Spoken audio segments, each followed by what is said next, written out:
Yeah,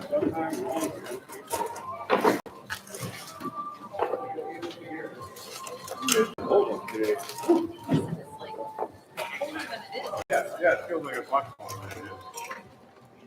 When that breeze comes, it's really bad.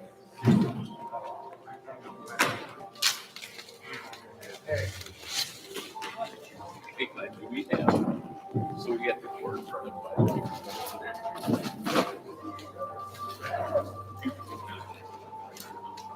Well, my involvement probably just man. Can I get a couple of history maps? Like the record. Yeah.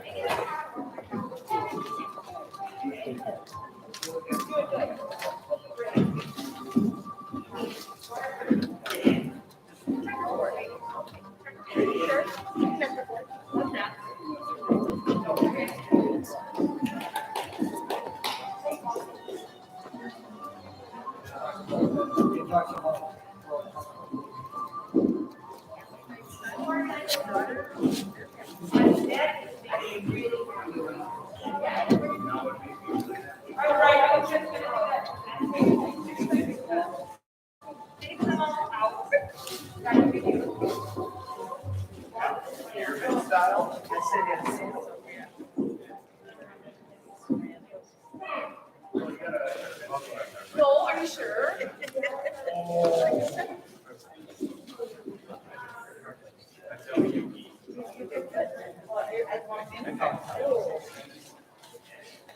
Oh, well, they were. I got it. I didn't realize they were over here. Amy set this all up, so I'm figuring it up. Maybe we have another one on your head.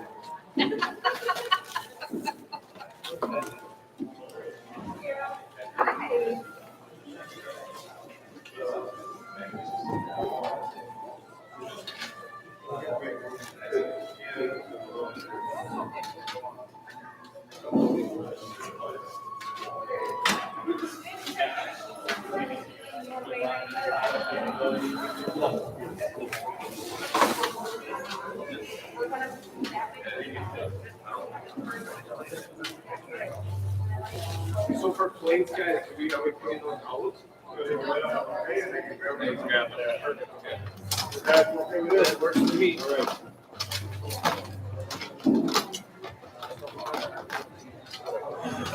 I know,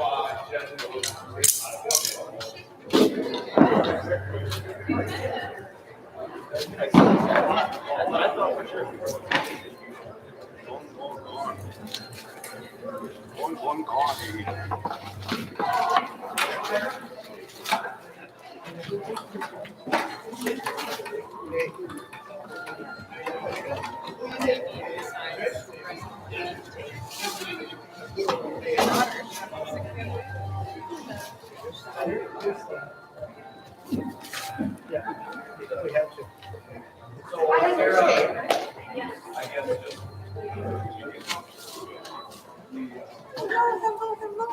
So then that's how I do it.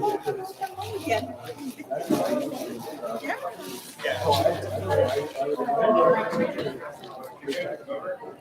I would assume so. Yeah. Well,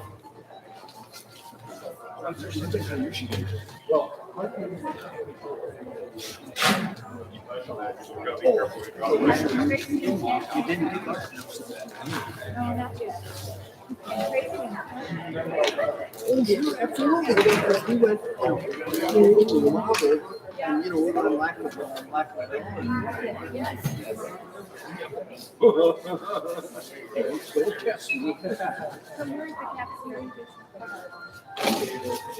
Yeah, we've got, I'd ask you. Oh, no, what about it? That was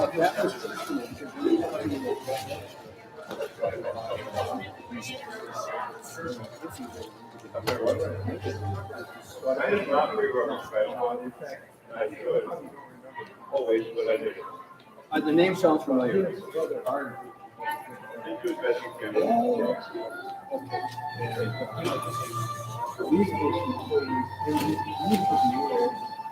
Okay.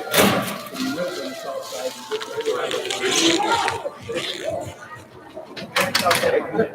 That's fine.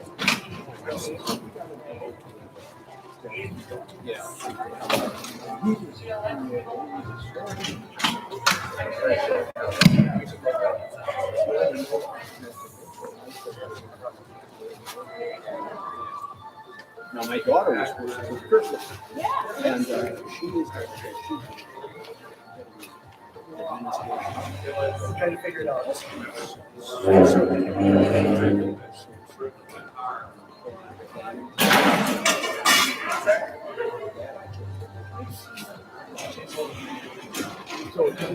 and then that was a blessing in disguise because they really blizzard. I moved down to Wausau in 2000.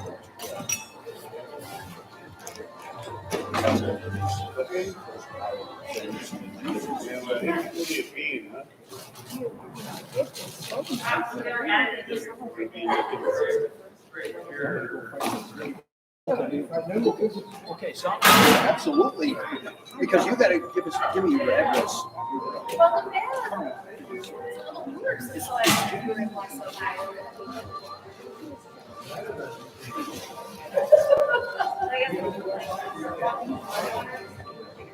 It's a perfect small. Yes. I hate to ask that. My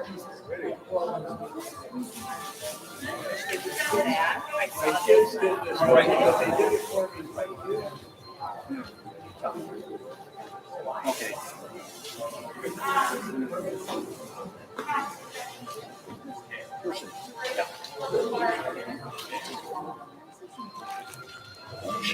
That was my other try.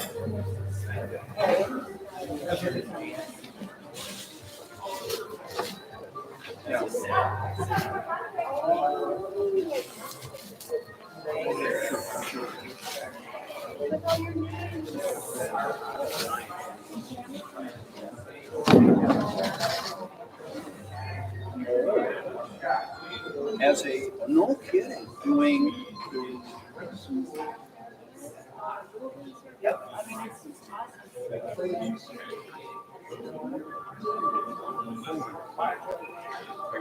The dimmer went all the way down to probably zero.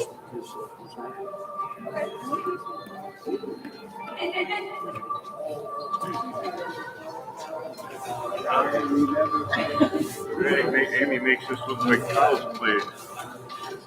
Where did they? Sure. So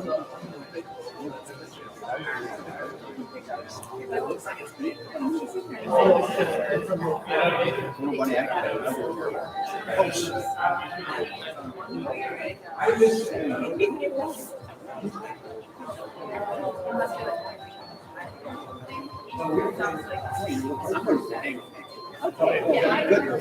we got a chit chat.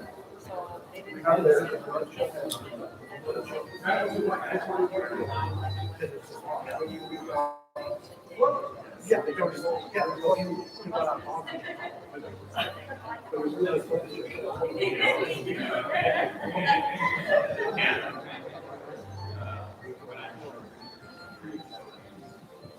You have to put it in the back of your chair. Yeah, that's what. Well, you did. They were where? So we did.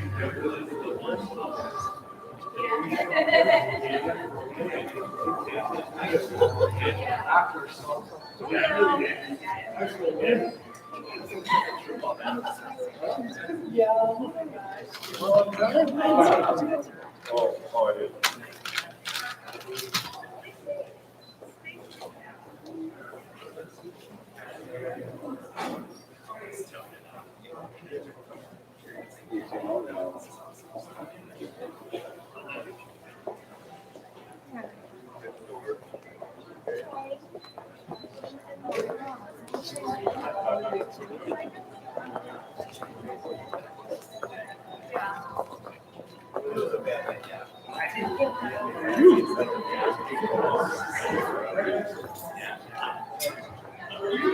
Yeah, I was surprised.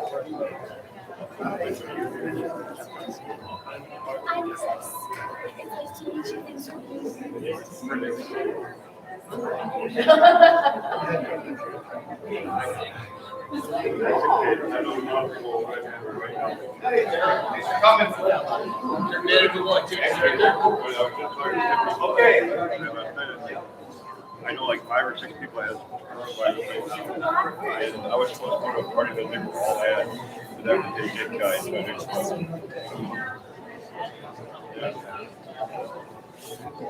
Yeah, Debbie and I both. But she was telling me, she said, you can still go, you can still go. I said, yeah, I'm not going. Oh, sure. She just had. Yeah. Yep. Yeah.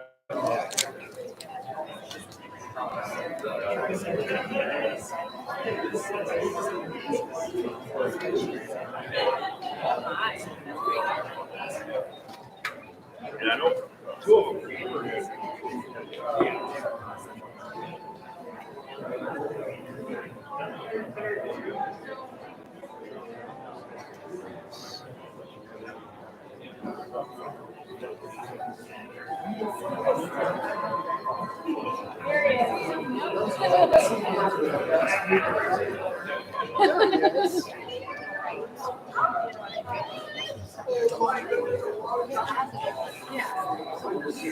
Glad you made it. Wait,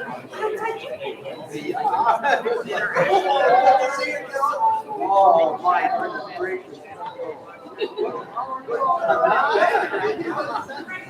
Gotcha.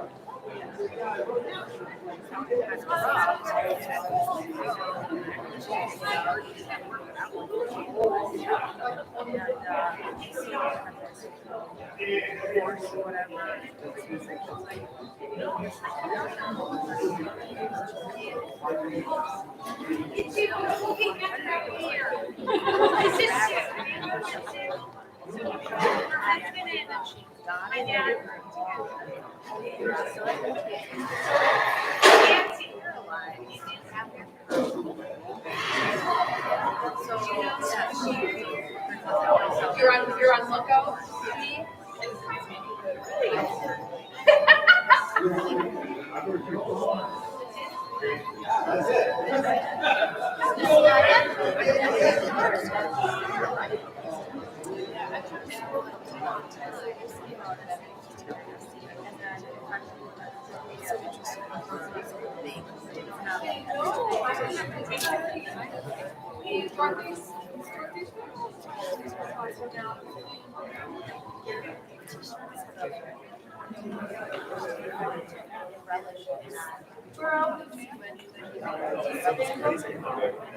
No.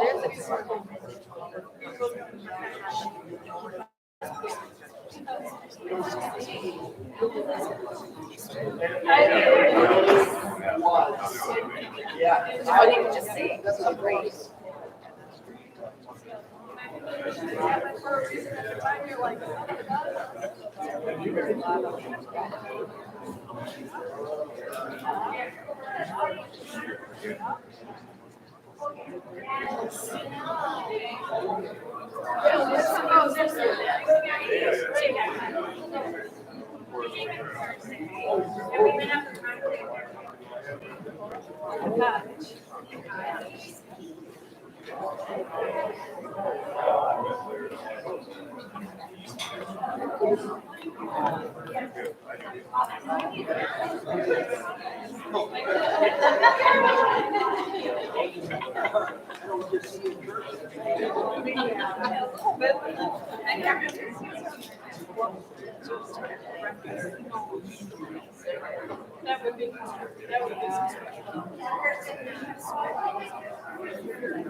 Oh, wow.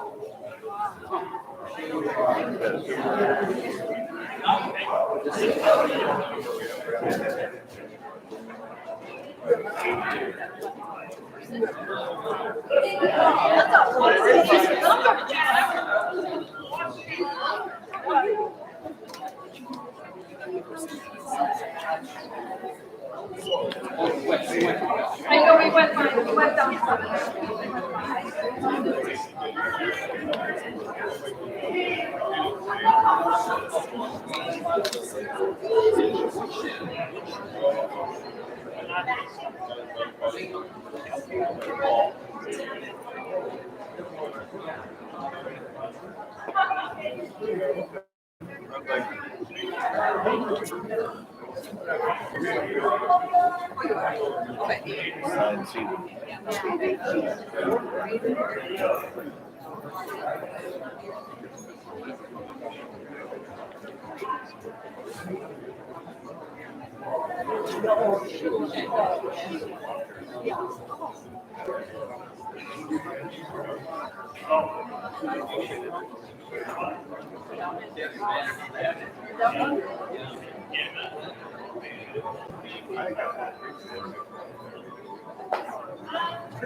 Look at you!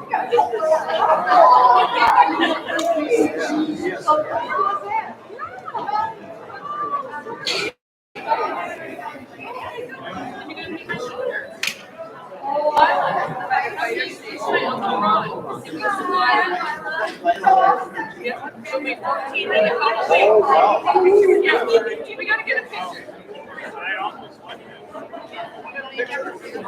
I tell you. Okay. Oh, wait, you need to get in here. Yeah, I'll take care. I'll take care.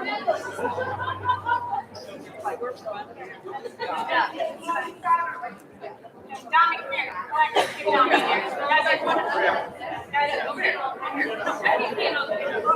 You're not. So much. Yeah, Phil's in there. That's the old people.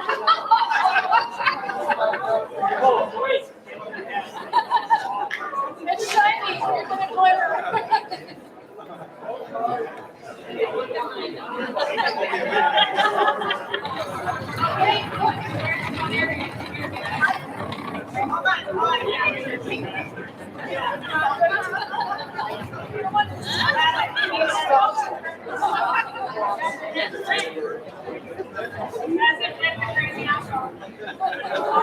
We just got pulled over.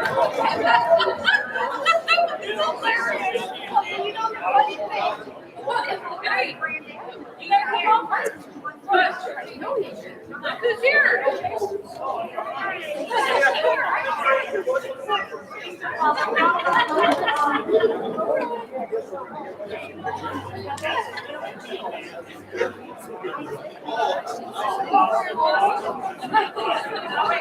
Well, I'm maybe Eastwood one, but you have past next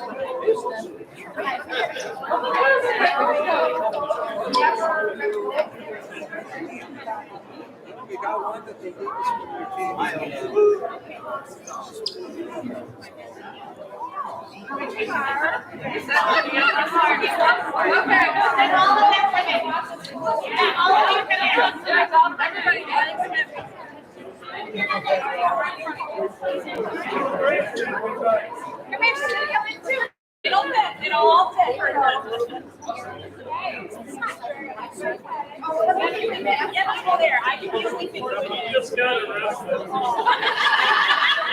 Oh boy, now it's getting emotional. Everybody, look up in here, smile, eyes open.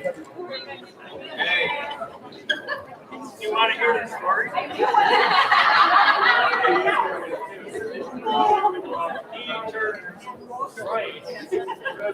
Comic screen, not to remember, like literally. Welcome, everybody, and good evening. If you could look around the tables, we have reservations for those that are coming in for the inductees. Please find your table. And as soon as we have everybody kind of seated and settled, we'll get started.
Do you have it on your phone? I sent it to you.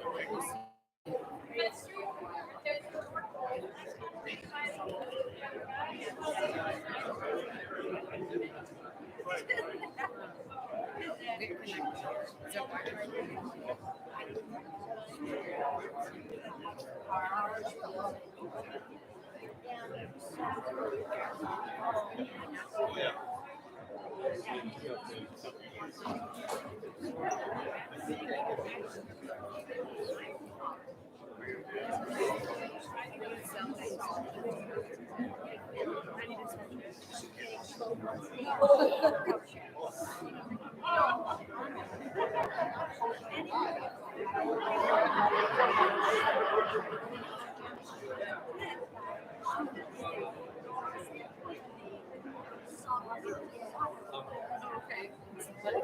She's on the same text.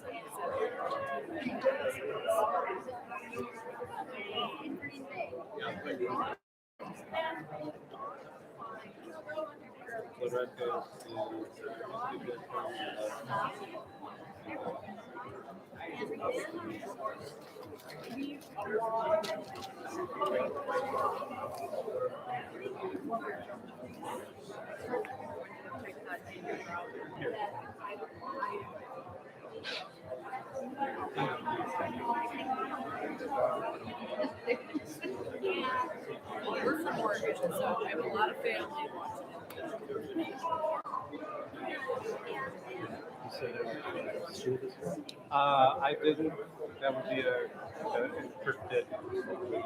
There was one that came out.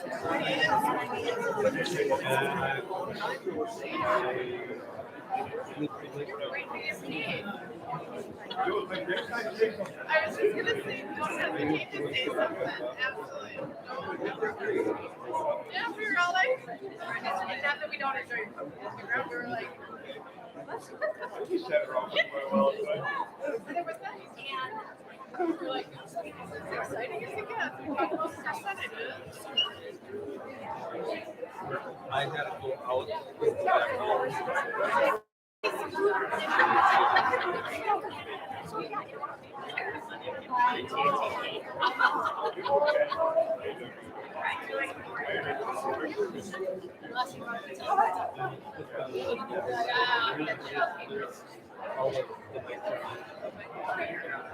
They can hear us.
Was it for $4 to get this?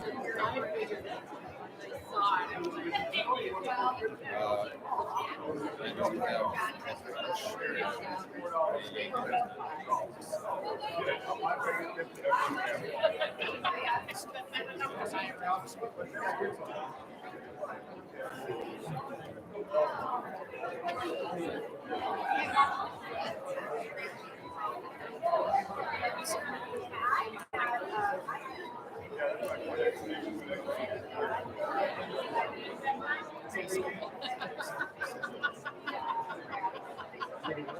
Yes, thank you so much.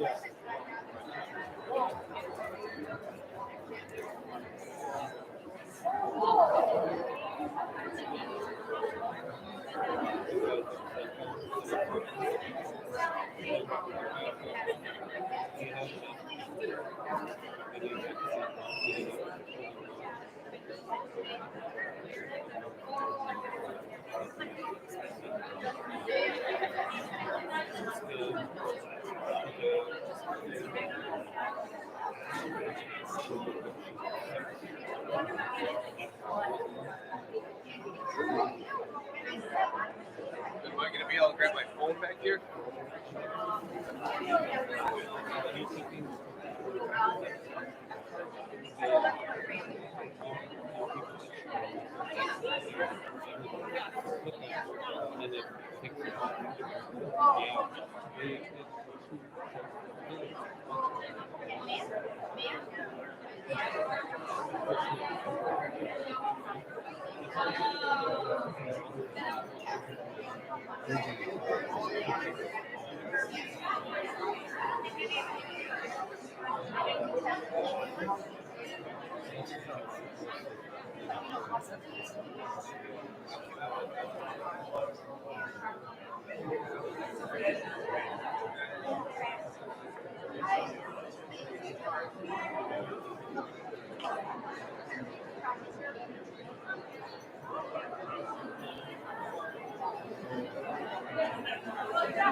Enjoy.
Yeah, I was gonna say the guy who was like pictures. Yeah. Okay. Yeah, he was always talking.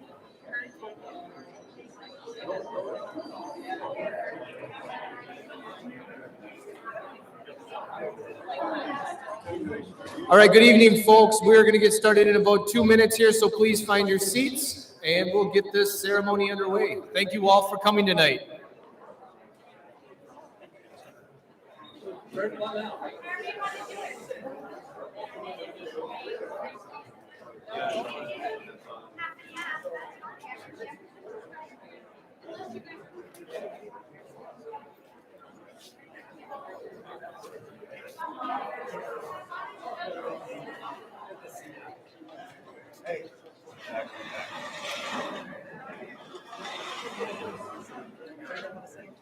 I'm eating something.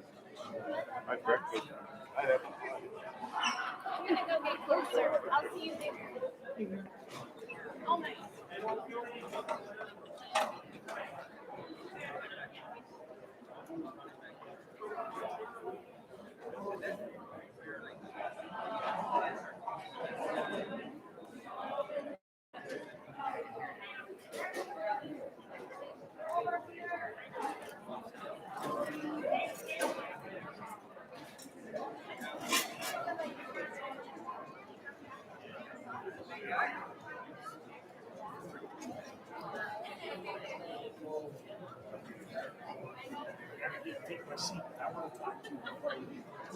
I'll be here all evening.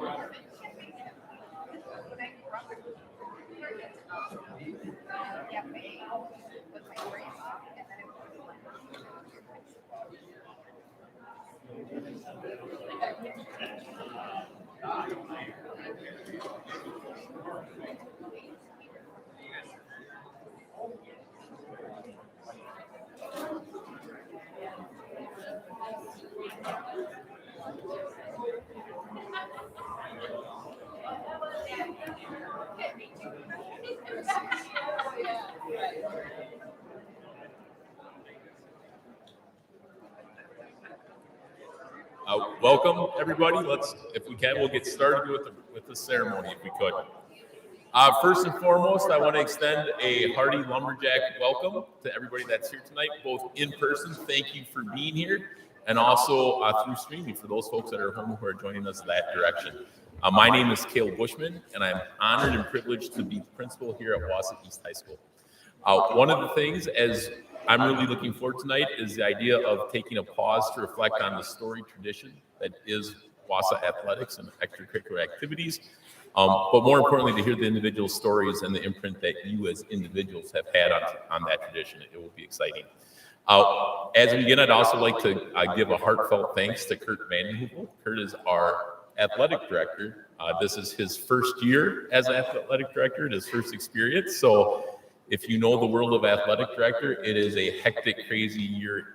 Any year, add COVID to the mix, it adds to it, and then add 2 alumni Hall of Fame banquets on top of it, and it adds some spice. So he's done a fantastic job. I know he's going to do well, and I'd like to invite him to the podium as our MC for the night. Please give a warm welcome to Kurt Vandenhoevel.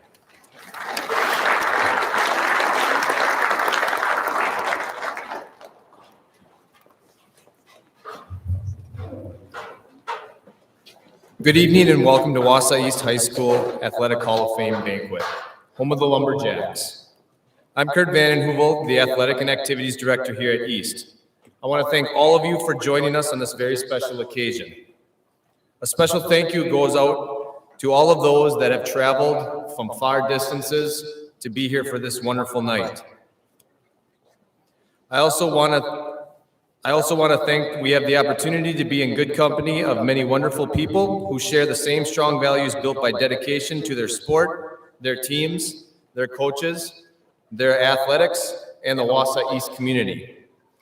Before we join in tonight's meal, I want to take a moment to acknowledge and thank a few of the people that have helped me gather this presentation tonight. Mr. Greg Harvey, who is not here tonight, he is our former athletic director and our Wausau East Hall of Fame committee member who made this Hall of Fame possible. He is the co-founder of the Hall of Fame. The Wausau East High School administrative team, Mr. Cale Bushman, principal, Mrs. Deb Foster, Mr. Jason Sins, the assistant principals. I also want to thank my wife, Jenna, for supporting and pushing me to pursue my passion for the educational-based athletics. I also want to thank our secretary, Alyssa Stanke, for assisting and putting together all the great presentations and the beautiful centerpieces that you see on your tables tonight. I also want to thank our photographer, Sarah Dennison.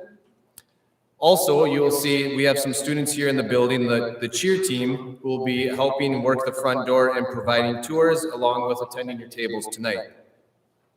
I also want to thank the current East High School coaches and staff for joining us to represent our great school and our athletic programs. The Mint Cafe for working to help provide this wonderful meal for tonight. Also, our teachers, Mrs. Haley Abel and Nicole Polka, for their students in providing the desserts that you will have after your meal. Our custodial staff, Kevin Erickson and Luke Tappan, and the rest of the crew who have kept our facilities top-notch at all times. And of course, all of our inductees, past inductees, the family and the friends, and the committed community who are here to support these wonderful people here tonight. As a representative of all of these great individuals, as well as Wausau East Athletics, I am humbled and honored to serve as your EMC for tonight's induction ceremony. At this time, we will begin serving tonight's dinner, and after we finish eating, we'll begin recognizing the Hall of Fame classes of 2020 and 2021. the mint will come around and dismiss your tables when they're ready. So thank you.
I put a small one in the bowl.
I'm like, when we were little and didn't think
All right, that's good, that's good.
And we do also have soda at the back over in the corner here, along with coffee too, if you'd like some different refreshments.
That's the way they really do it.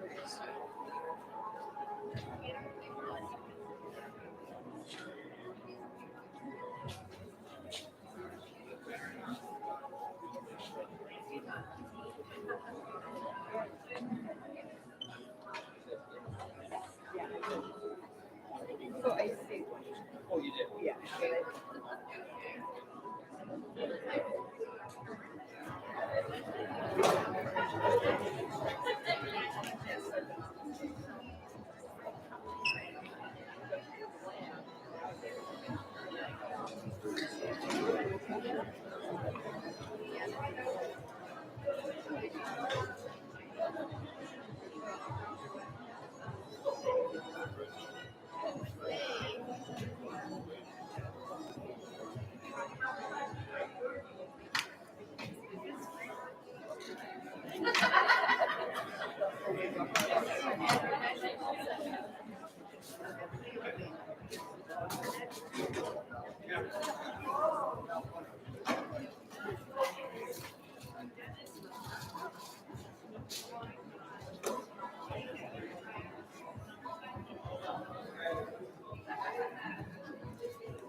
Yeah, that's what I was thinking too. You want me to help? You want me to carry that?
Yeah.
Yeah.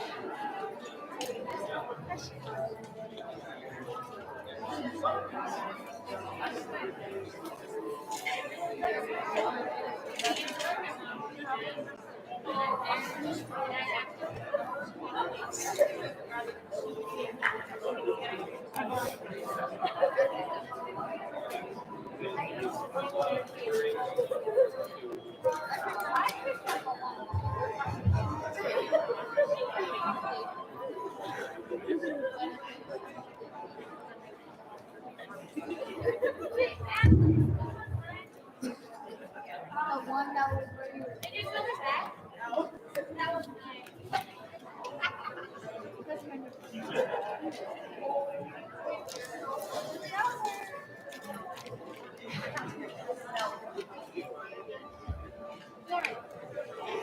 Just switch her.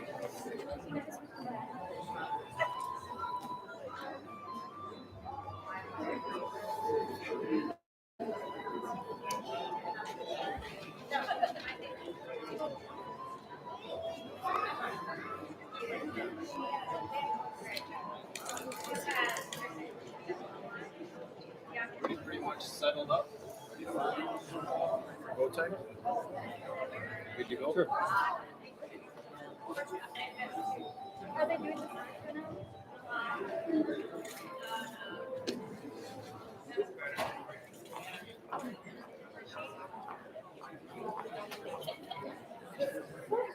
Have a good night. Thank you.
All right, let's begin with the presentation and the ceremony. So if everybody could just find their seats, we'll get started here in a little bit.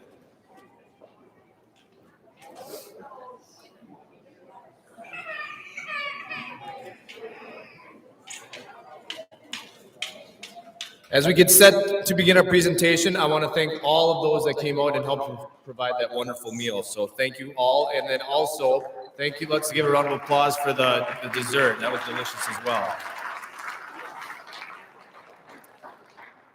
In a few moments, we'll introduce our inductees by sharing a short introduction, a slide presentation, and then ask each inductee to share a few words if they wish. Inductees, after you have finished your remarks, please step to the side to receive your plaque and for a photo from Mrs. Dennison. Upon concluding the ceremony, please all stay after so we can get a group picture of the class of 2021 and the class of 2022. To stick around just right over here by the backdrop so we can get a picture. If any of you here tonight would like photos or a video from me, just let me know, and then what I will do is I can email out. We have the presentation being filmed right now. It's actually live streaming for those that were unable to attend due to illness, along with all the photos that Mrs. Dennison will be taking tonight. Hall of Fame inductees. Tonight we welcome you to a very elite club here at Wausau East High School. It is our 7th year of the Lumberjack Hall of Fame, and you are joining an outstanding list of former athletes, coaches, teachers, and community greats. This list includes NFL veterans such as Elroy Hirsch, Jim Otto, and Jeff Dallenbach. Legendary coaches such as Win Brockmeyer, Bill Smiley, and Elda Bonvinson, as well as a few of the most recognized faces and voices here tonight in Wausau Athletics, the great Mark Zelich, right over here, just to name a few. Let's give him a round of applause.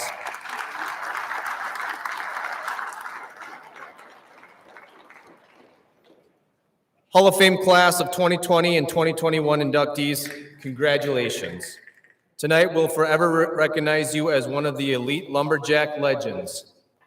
To all of us in attendance, tonight we will have the good fortune to hear many stories that reflect true purpose of high school athletics. In an age where we value athletics may come into question by some of our communities, tonight we'll hear all about the good educational-based athletics and what it has to offer. While we will likely hear a little about the wins and the losses, about triumphs and possibilities, some strategies, and about championships won, maybe even some lost, the important message we will hear in the stories told to us tonight will be messages of character built and relationships established, messages of work ethic, character development, and sacrifices given. We will hear messages of unwavering support of family, unbreakable bonds with teammates, and fond memories that will forever be in these athletes' minds. With our newest inductees speak, we will hear the joys of being a 3-sport athlete and in some cases a 4-sport athlete. We will also hear about tremendous respect for coaches, a respect that transcends decades and even generations. We will honor our honorees by speaking about playing the game, just for the love of playing the game. We will hear about families who have provided selfless support to their sons or daughters, but also emphasize the virtues of humility and good sportsmanship. Tonight we will hear from coaches who coached for all the right reasons, coaches that have truly inspired and molded our young people based on the quality of character and not on the quantity of wins. We will hear how participating in athletics as a lumberjack molded young men and young women into some of the most successful adults beyond the field, the court, the track, the pool, or the rink. Perhaps most importantly, tonight we will hear stories of sincere appreciation of having the opportunity to be a lumberjack. These are our lumberjack legends. At this time, I have the pleasure to introduce to you some of the most successful student athletes, teams, and citizens to have ever called themselves lumberjacks. In my short time here as athletic director, I can honestly say I have never met a nicer, more genuine, more humble group of people than those we are honoring this evening. So let's get started with our 2020 Class Hall of Fame inductions.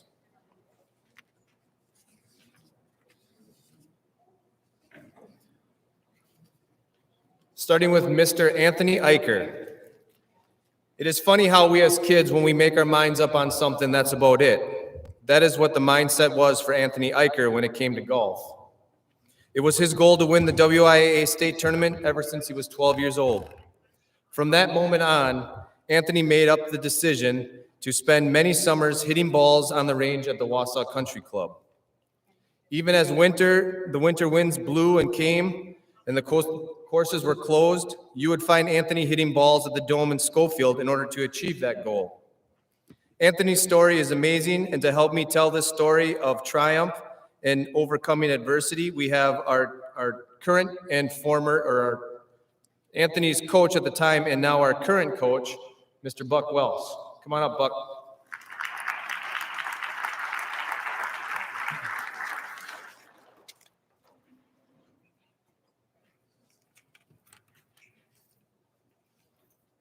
Thanks, Kurt. I'm going to try to stay with script as best I can. I don't want to get too winded or anything. I know I can do that at times, but Anthony played in 51 varsity meets over the course of 4 years in high school. His highest score that he ever shot in high school was 81. And he shot in the 70s or below 49 out of 51 times. In conference, he was second, third, first, and first in the 4 years that he played. He was named to the All-State Academic Team, and he tied for sixth twice in the 2 years in the state tournament. And third year he was in the state tournament, he won the title by shooting a score of 71, 68, 139. So he played quite well. I know that's still probably the top 5 scores that have been in the state tournament. But there is a lot more to Anthony than just the numbers. but the numbers do say a lot. He was one of the best short game players I have ever seen and struck the ball quite well without being the longest hitter out there. He was always very cool and calm on the golf course and very seldom got rattled. He did get a scholarship to go to UW-Madison. He played golf for them for 4 years. I know he was named to the All Big Ten academic team, and he was the Big Ten Player of the Week in his college career. Anthony was always very easy to coach and a great leader on our team, and it was a pleasure to be his coach for 4 years. So I'd like to welcome Anthony to the Wausau East Hall of Fame.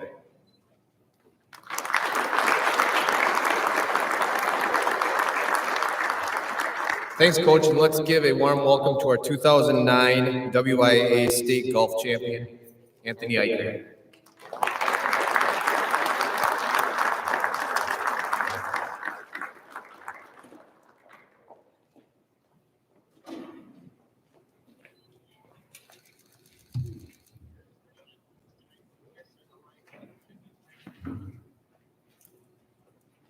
Thanks for that introduction, Buck. It's an honor to be up here tonight in front of all of you. When I received a letter in the mail from Wausau East almost 2 years ago at this point, I had no idea what it was going to be about. To open it up and see that I had been inducted into our Hall of Fame was a complete shock and a wonderful surprise. Thank you to everyone who makes this Hall of Fame possible and everyone who makes tonight possible. I'm up here tonight because of my success on the golf course. That success ironically starts at a hockey camp when I was in the 6th grade. To go to this hockey camp, I had to take a physical. So I go take the physical, and the next day I go into the doctor's office to discuss the results. Doctor says, bad news, can't let you go to hockey. In fact, I can't let you play any sports at all. You have a heart condition. So being a 12-year-old who loves sports, this isn't what I wanted to hear. I immediately started listing off every sport I could think of, hoping he missed one. Fortunately, he did. He missed golf. So that day in the room, I decided my goal was to become the best golfer I could be and ultimately have the opportunity to play for Banquet in Wisconsin. My parents supported that goal 100%. And for the next 6 years, they did everything they could to give me every opportunity to achieve that goal. My dad taught me everything he knew about the game. Every day after work, he'd come out to the course, practice with me, give me advice, anything he could do. After a couple of years, he taught me everything he knew. So he sought out someone who knew more, and once a month, we'd drive down to Madison and take lessons from a professional. My mom also did her fair share of driving. Every summer, we'd drive to countless tournaments all throughout the Midwest. At the time, it was right when GPS units were becoming popular, so we bought a Garmin and tried to help us find out where the tournaments were. You'd be amazed to find how many golf courses are built on unnamed road. More often than not, the final direction of this Garmin would be take a right on an unnamed road and the course would be ahead. Of course, this led us to calling my dad back in Wausau to go online and trying to figure out where we were.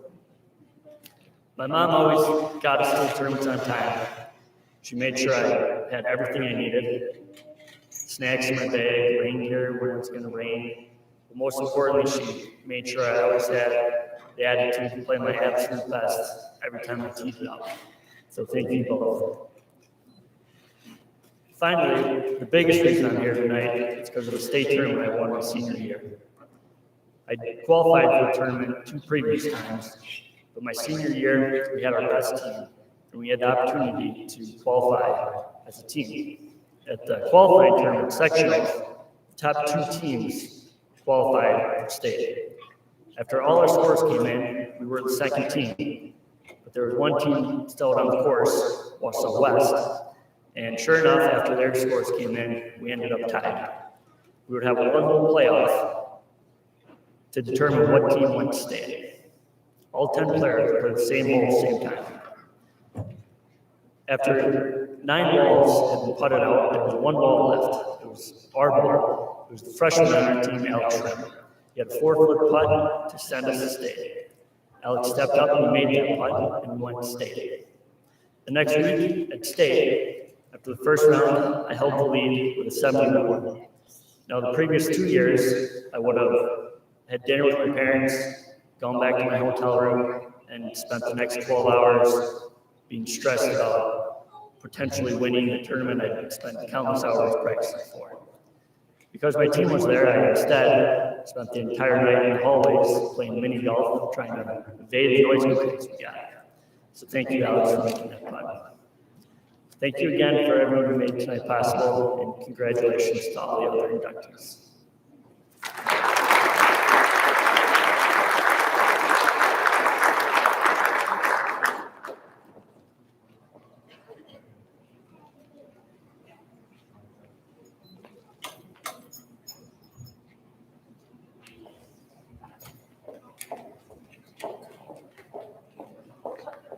This is why we have this Hall of Fame ceremony, is to hear true stories like that. It's great. Thanks, Anthony.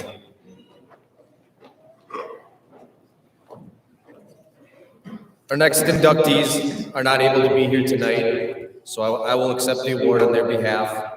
Mr. and Mrs. Paul and Diane Bartel.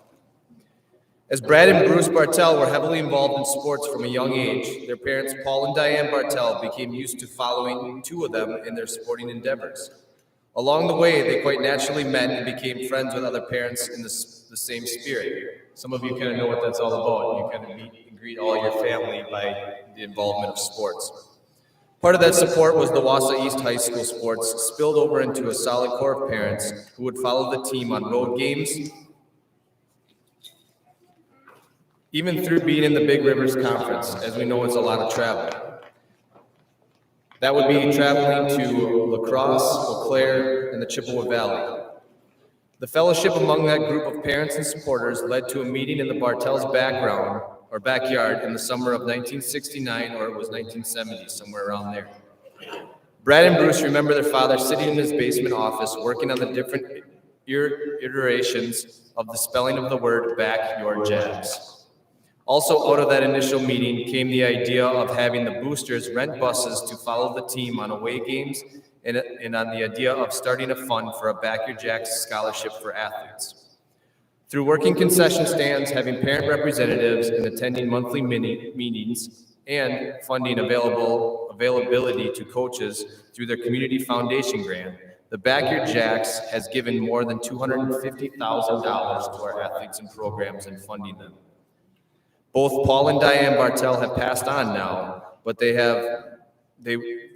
they were here, and they accepted this award in person, they would both be shocked, humbled, and wishing to thank all and include all of those many parents and the Back Your Jack supporters, both at the beginning and for all of the ever years since. The organization only works with the involvement of many parents. Sons Bruce and Brad were unable to be here, but they are also happy and humbled to accept this award tonight. So let's give it a round of applause for Paul and Diane.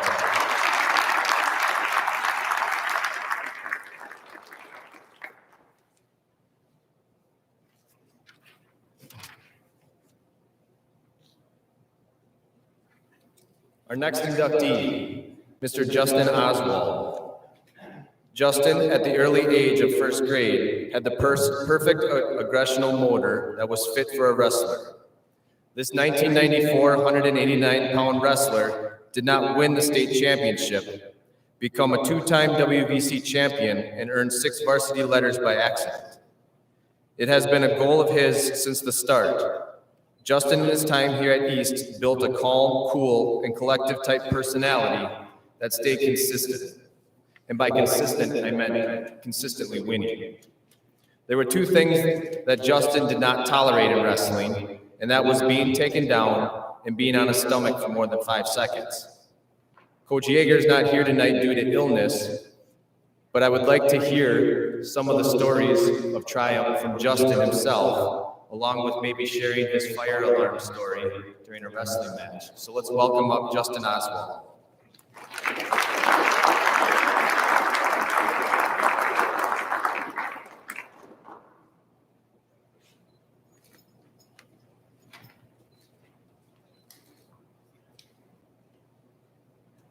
Wow, this is a great honor to be here tonight.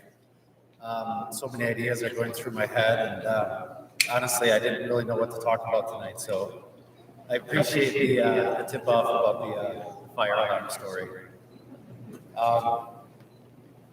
Back in, when I was a junior in high school, can you hear me okay? Can you hear me okay? All right, okay. When I was a junior in high school, I was wrestling at the Northern Badger tournament. It's a winter tournament just after the Christmas, after Christmas. So there's about 40 teams involved, I think at UW Stout. And I guess it was my breakout tournament. I was doing really well. I made it to the finals, and I got to I met a guy named Joe Burgess. He was the defending state wrestling champion. And, well, I guess my conditioning paid off because I was beating him in the second period. Third period starts, and I'm down in the referee's position. And we get started, and we wrestle for about, I think, 15 or 20 seconds, and then the ref just stops the match. And I don't understand what's going on.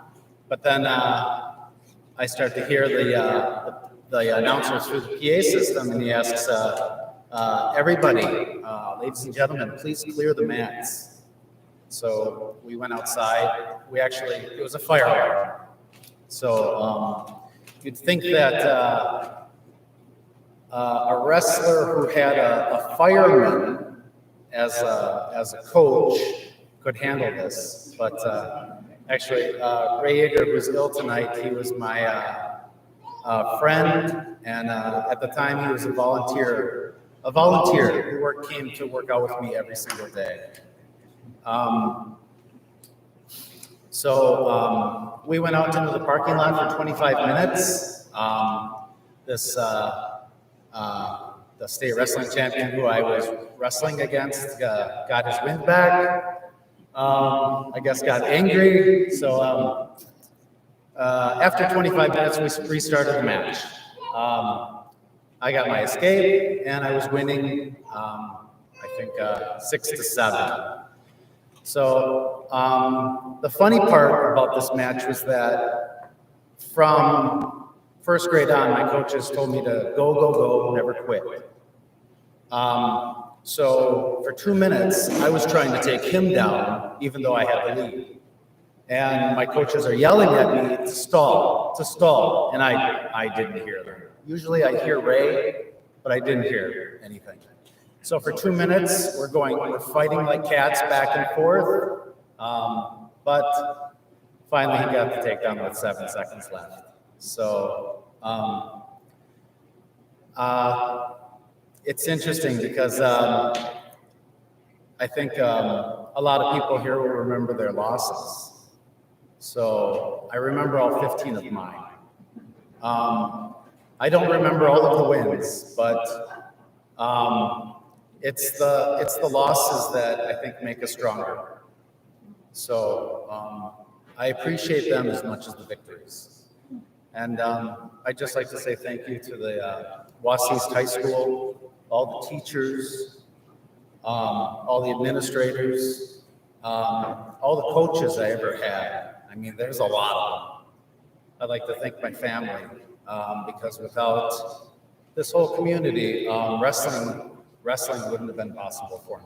So I'd just like to say thank you from the bottom of my heart. I truly loved wrestling for Wausau East High School. It was an absolute joy. So, thank you.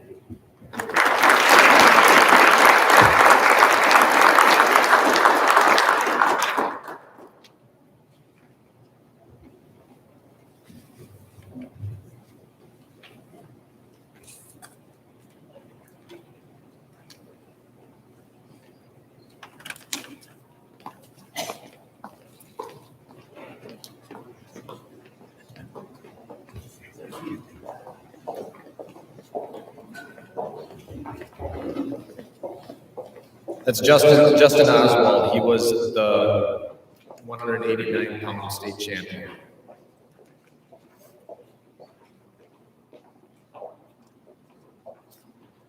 Our next inductee is Mrs. Kate Samt Finn.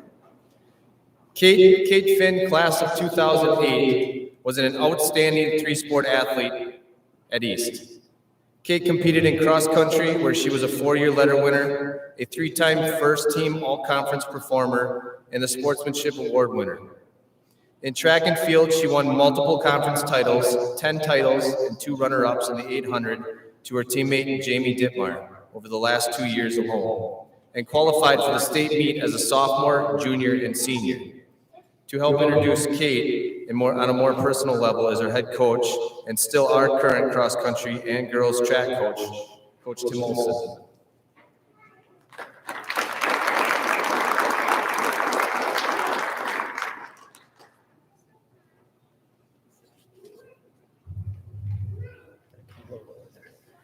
Okay, thank you for all being here. This is truly an honor for me to be part of the committee and to be able to work with these kids that I've been doing here for a long time now, it seems like. Just to start off with Kate, those 2 800s she lost were to the state champion, her teammate. So she was one of the best runners that we've ever had here at the school, and it's really an honor to be able to introduce her. She was here last night for the game, but had family stuff today, so they couldn't be here. So Kate Samfnell Finn, married to Ryan. As I called her Mama Kate, she was the mama person on the team. She was tough, and she kept everybody kind of doing what they were supposed to be doing. She was part of one of the best track teams that we've ever had here at East. She was a gritty, competitive, headstrong athlete. She was one of the best leaders we've ever had, and was just one of the best kids to coach. She showed promise as a gangly freshman, and then as a sophomore was all conference, ran on some very tough 4x800 meter relay teams, qualified for the state meet. At state, she ran a 5:15, which was almost the school record at the time. She placed 11th, and then ran on her 4x8 and 4x400 meter relay teams too. One of the things I remember about Kate is her smile. She had this infectious smile, but she also had this kind of wicked grin when you knew she was up to something. And you can see it in some of the pictures. I don't know if there'll be any of those up there, but she just was one of those kind of kids. Her junior year was a special year here for the track team. They were stacked with experienced girls. We had Jamie Dittmar already in our Hall of Fame, as well as Karina Sager, Lizzie Wanta, who's actually now teaching here and will be working with the team this year. Elizabeth Eckert, Allie Graham, Marlene Mady, Alyssa Green, Hillary Annan, Morgan Wabi, just this fantastic group of girls that were really, really competitive. They put together a great indoor season. The girls won the indoor conference title that year. Kate anchored the 4x800 meter relay team to the title, came back just very short little bit of time later, won the 1600, and then completed the triple by winning the 800 that year. Outdoors, she followed that basically the same path, finished second in the 800 to Jamie, but won the other two also. It was a state meet though that year where it really got feeling that something really cool was going to happen.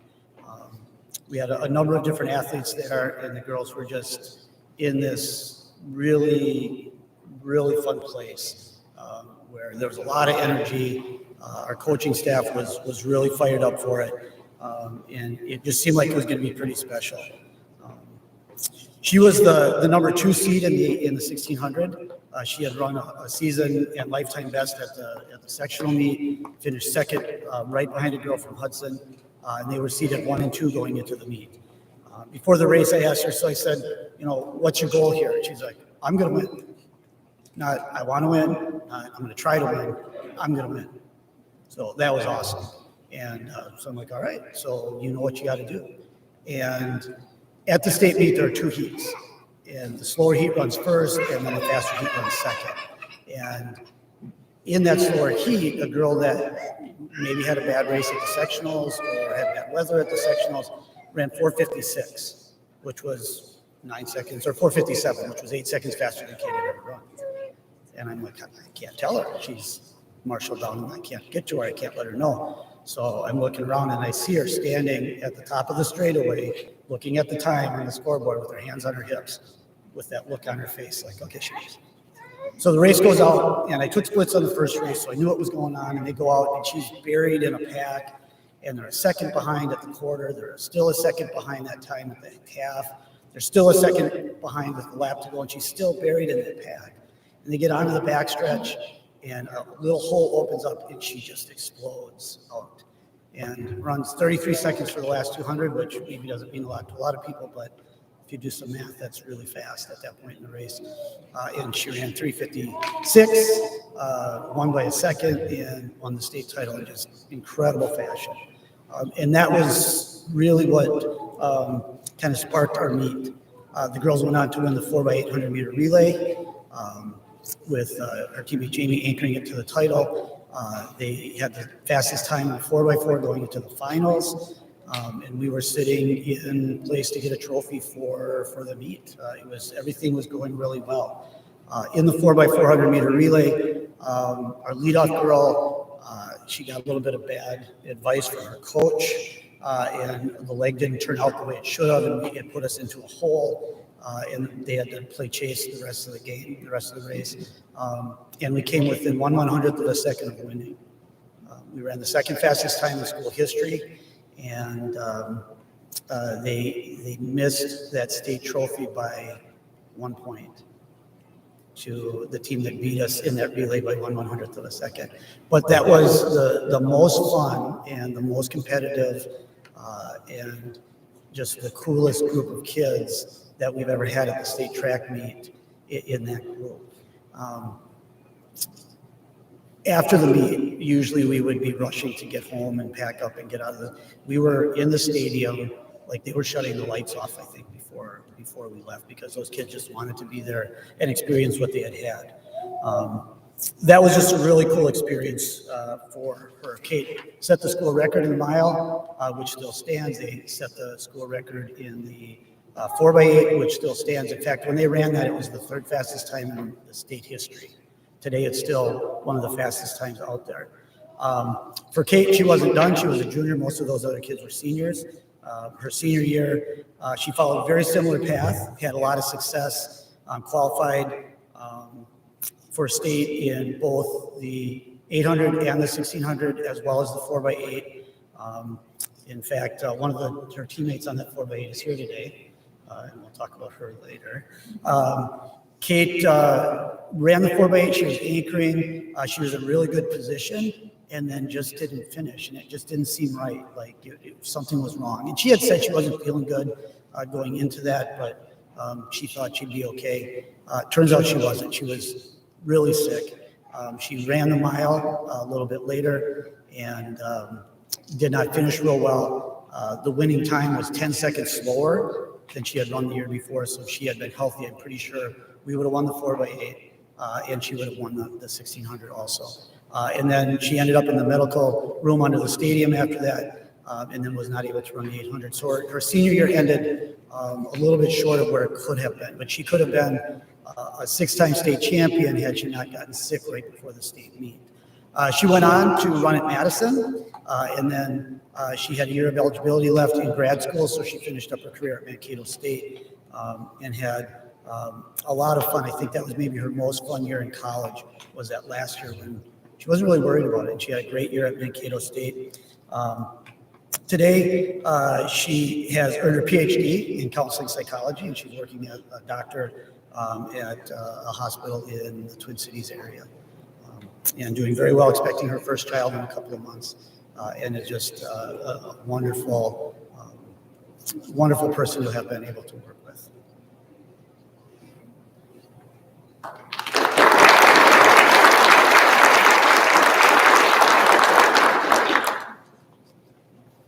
Thanks, Coach. Coach is going to accept the award on behalf of Kate, so I'll get him the plaque, and then he'll make sure that we get that to her.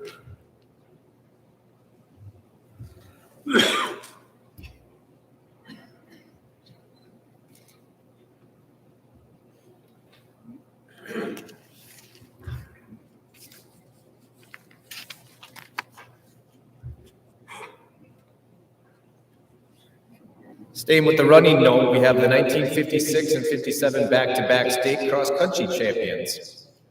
Coach Olson, don't get too comfortable. The 1956-57 proved to be a very successful year for the Wausau cross-country team.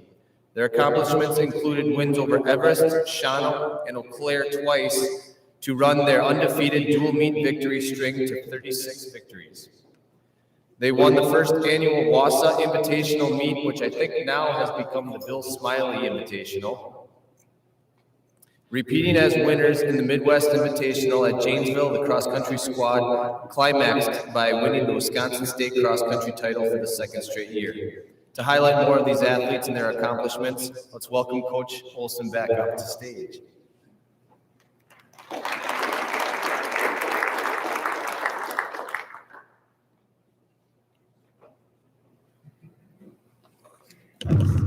I was told that I didn't have the mic in the right spot, so is that better? Can you hear me better? Is that okay? All right. So I had a lot of fun with this. I'm a social studies teacher, so I really like the history, and I had a lot of fun going through. Coach Smiley gave me all of his records and books and stuff, and it's been really fun going through and just finding information there about a lot of other things. Even today I was going through and I found the results from the very first Valley cross-country meet, which the Valley doesn't have. Like the Valley historian doesn't have those records, so I emailed those to him today. So let me just tell you a little bit about these guys. I met a few of the family members, but I haven't met any of these guys in person, which would have been a very nice experience. So they entered the 56th season with a lot of optimism. As a team, they were fifth at state the year before, and they had won 4 straight Valley Conference titles. So they didn't win the first one, they were second, and then they won the next 4. And then they left the Valley before this season and went to the Big Rivers Conference. They were 24-0 at that point in dual meets over the past 3 years. They have not lost, Smiley's teams had not lost since the 52 season. The 1956 season started out on the 21st of September, and they ran against Everest. They dominated that race. Then they followed that up with a win over Shawano. And then on October 3rd, they had a perfect meet against Wisconsin Rapids. They had the top, not just the top 5 guys, which was a perfect score, but they had the top 6 guys against Rapids, which had been the powerhouse of the conference before them. They raced them again 6 days later, and they beat them 18-45. Which is almost a perfect score. Turns out, though, that the guy that had won for them the first meet was out for the rest of the season. So they lost their number 1 runner halfway through the season. They then went to Janesville and ran in their first big invitational, and that was called the Midwest Invite, which is still going on today, and they won that. There were 120 runners in the race, and they had all their guys in the top 35, which is really, really good. Over the next 2 weeks, they beat Point, they beat Shawano, they beat Everest, and then Point again as a tune-up to the state meet, which they had then qualified for. At the state meet, which was in Hartford, Wisconsin that year, they raced to the state Class B or medium school state title. They beat the second place team by over 40 points. They placed their top 5 guys in the top 20, which is really, really good at a state meet. And all 8 other runners in the top 31, which is even more impressive. They were led by Bob Weiland in 4th, Gerald Anderson in 7th, Bill Matthews, whose sons are here today, in 10th. They were followed closely by John Druick in 14th, Chet Edwards in 20th, Don Diesler in 27th, Ron Brzezinski in 28th, and Ron Thompson, whose wife was here last night. Is she here tonight? Okay, she's not here tonight. Who was in 31st. So they finished undefeated in 7 duels and invitational in the state meet, and now they're 31-0 in dual meets. This is part of the letter that Coach Smiley wrote to the boys. I found this in his book, coming into the next year. Dear fellows, I hope that by the time you get this letter, you will have had a most enjoyable summer, and that by now you'll be turning your thoughts to school and to running. If you have not already started to run and to do calisthenics, I hope that you'll do so now. It won't be long before you will be going full blast. Remember, you fellows are the state champions of Wisconsin. There were none better last year. It is now up to you to keep this honored distinction. It won't be easy, but with lots of hard work, I'm sure that you can do it. Best of luck. Runningly yours, Bill Smiley. Also, this was very interesting. I found a WIA bulletin that he had posted or pasted into the book from November of that year, giving information about the dangers of the Asian flu, which was going around affecting up to 25% of the population in areas where it has struck. Sounds familiar. 1957 was looking good with 4 of their state runners returning, including 7th place Gerald Anderson, Don Dietzler, Ron Brzezinski, and John Druick. Gone to graduation were Bill Matthews, Ron Thompson, and Chet Edwards. Also, Bob Weiland, who had been 4th the year before, moved to Eau Claire right before the season. And I found a letter, and I couldn't find it this morning, but I found a letter from Bill to the WIA asking for eligibility for Bob Weiland at Eau Claire, because apparently he wasn't eligible for moving, and Bill wanted him to still be able to run. If you know Bill, that was not a surprise. The season started out in spectacular fashion that year. According to Bill's records, they had 2 perfect meets in 5 days. They beat Everest 15-54 and Shawano 15-46. That'd be a really fun way to start out a season. They followed that up with a win over Rapids, and then Bill started a meet of our own that year, the Wausau High Invitational, and they won that scoring just 21 points, which is almost unbelievable in a big invitational. This meet is now in its 65th year, and it's known far and wide as the Smiley Invite in honor of Bill. And this past year we had about 60 teams, 60 boys teams, 60 girls teams, and every year there's over 1,000 different kids that run in the meet. It's been one of my my biggest prides or enjoyments of being able to host that in Smiley's name. Just this past year, because the district was willing to work with us, we built a course up here on campus, and we're able to host it here on campus now, which we're really excited about. All right, the boys followed up their victories at their invite with 2 more dual meet victories. They went back to the big meet down in Janesville, and they won that. And they won the team title, and also Gerald Anderson was the individual winner. They had 1 more duel against Eau Claire, which they won, raising their record to 37-0 over the past 5 or 6 years. And then at the state meet, they again dominated, this time in the larger Class A race because they had moved up in enrollment. And they defeated 2nd place Waukesha by 33 points, led by John Druick, who finished 2nd, and Gerald Anderson 3rd. Dale Hoff was 18th, Ron Brzezinski was 20th, James Sherrick was 23rd to round out the scoring. Dale Peterson, Bob Detmering, and Charles Weinkoff were also on that team. So these boys won back-to-back state titles, went undefeated over 2 years in 13 dual meets, 3 invitationals, and 2 state meets. The dual meet victories continued as Coach Smiley's teams went undefeated in dual meets for the next, I think, 4 more years. And they won 51 over 10 years. They were undefeated in dual meets, which was most of what they ran. Okay, so just an amazing group of guys, and just congratulate all of them and their families for what they were able to accomplish 65 years ago. Amazing.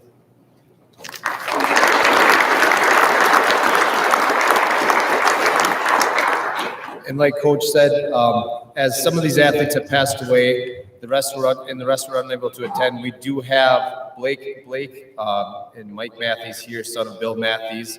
Judy Thompson was here with her family last night, was unable to attend today. And we also have Dave Wendorf, who was part of the team here to accept the award on behalf of the team. So let's welcome them up.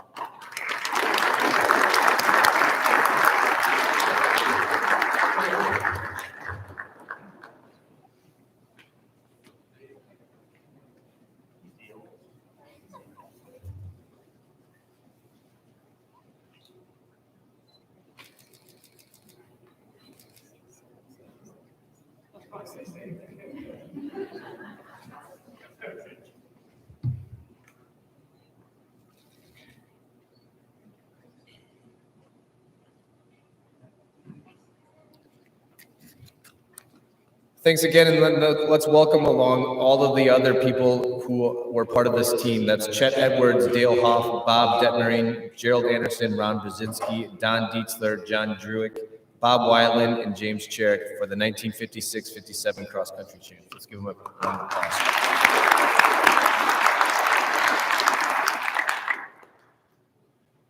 Our last and final team for the 2020 induction class, we have the 1960 basketball team. And I must say, it was a pleasure having conversations and the calls back and forth with Mr. Hickey and to hear some of the incredible stories that he has to say. So I don't want to take up too much of his time because he's going to blow your minds. So to introduce this, dear Lumberjacks, congratulations. We are so proud of you. Your tournament play from the sub-regional to the state championship contest was nothing short of great. You hurdled over the overwhelming odds, showing once again that statistics oftentimes makes poor yardsticks. What was your success recipe for the tournament? Many would like to know after scanning your average to below average regular season record.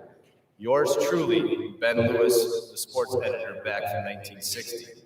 And I'd like to welcome up Jim Hickey to answer some of those questions and share his stories on how they became the 1960 basketball champs.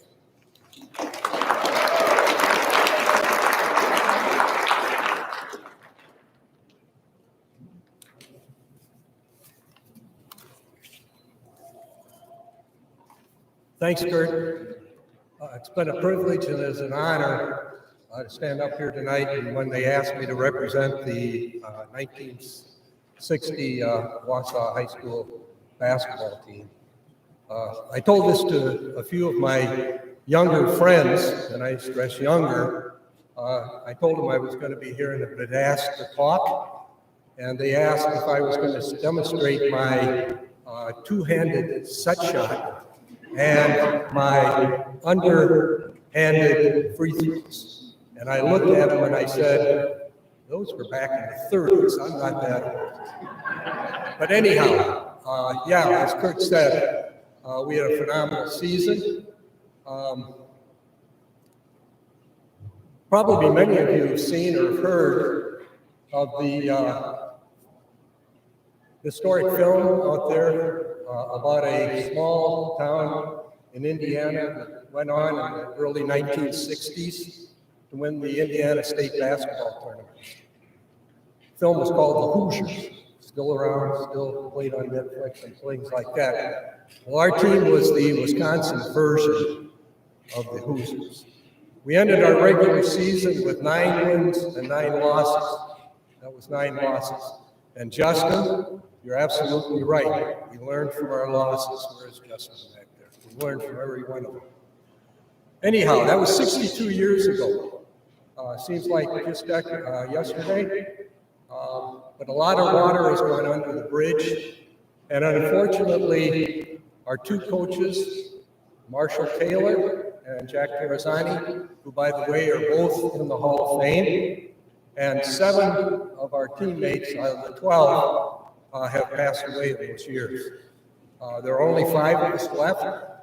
Tom Windorf, and I don't know if Tom is here tonight, but he's a Wausau local, has won many state championships as a basketball coach here in the Wausau area, both boys and girls. Also Mansour Sear. Mansour now lives in New Jersey. Tom Windorf, Dave Windorf's brother, lives in Fort Payne, Alabama. And Aubrey Fish lives in Arizona. And then I'm the 5th one. So a lot of water has gone under the dam, and we've lost a lot of our teammates over that time. As I indicated, our regular season was 9 wins and 9 losses. But you had to look more closely at that 1-loss record to find out that we were a pretty good team. And more to the point, we knew we were a pretty good team. In 1960, we played in the Big Rivers Conference. It was a 5-team conference. Eau Claire Memorial to the west, La Crosse Central to the southwest, Marinette to the northeast, and Menominee, Michigan was right next door to Marinette. So we only had 8 conference games. So we were allowed in those years to play 18. So Marsh Taylor scheduled a really tough 10-season non-conference schedule for us. For example, we played and beat Madison West. We played and beat Madison East. They came up here and we scored 90 points against them at home. And in those days, 90 points was a lot of points for two reasons. We played 8-minute quarters. I noticed at the game last night, they played 18-minute halves today, so they played 4 minutes longer than we did. And we did not have the three-point shot, the three-point try. So we scored 93 points. We also beat Shawano that year at Shawano. And Shawano in the late 50s was a Wisconsin basketball powerhouse. They won back-to-back state championships in the late 1950s.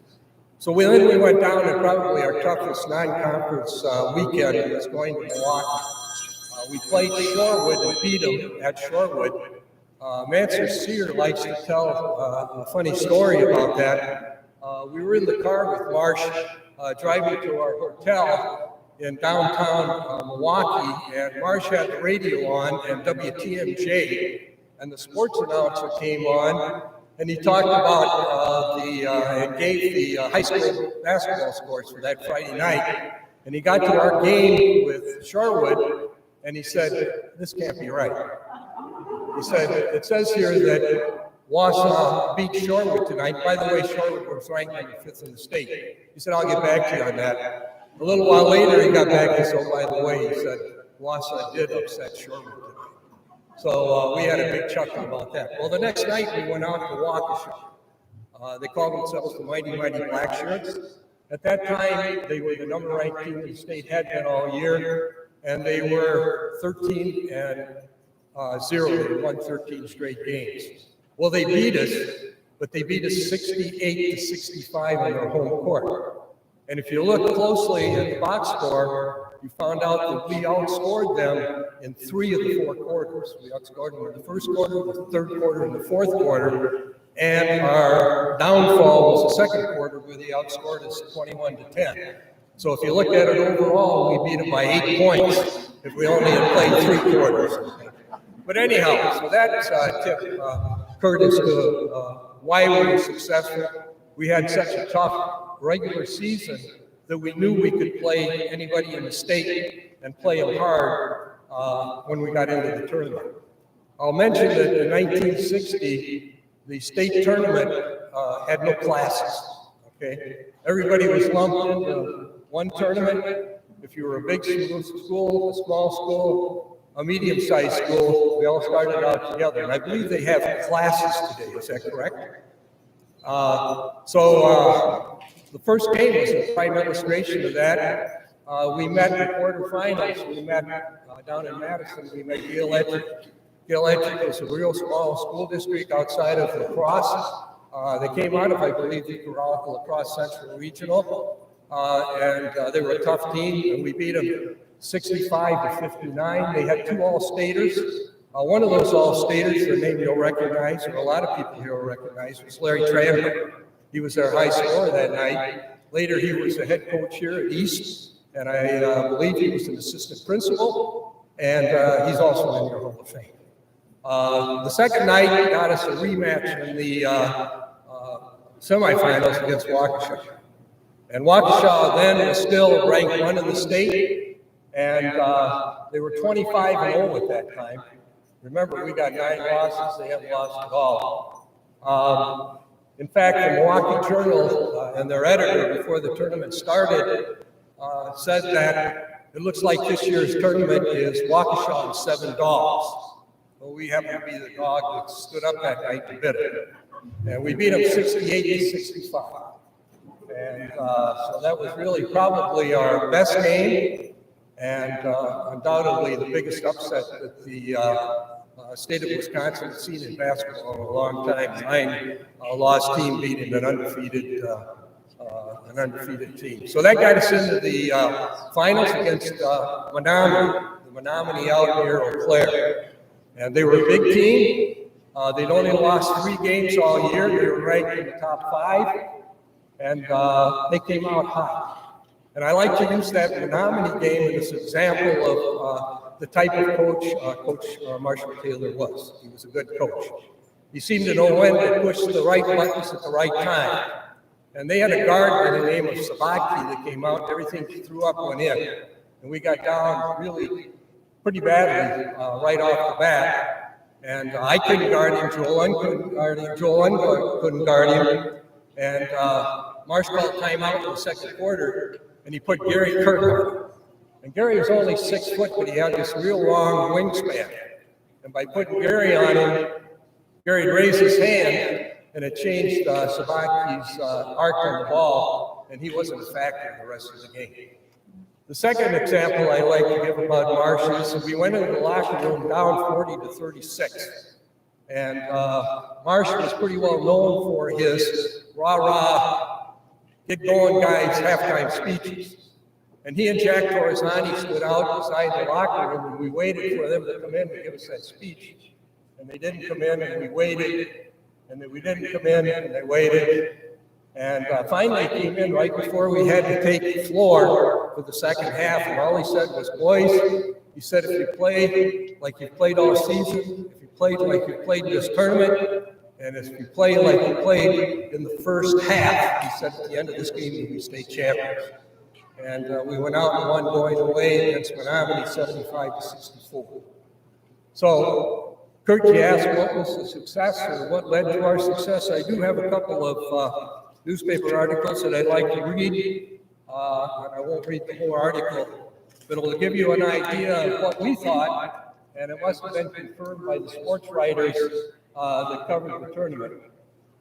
This one was entitled from the Milwaukee Journal, What Makes Great State Champions?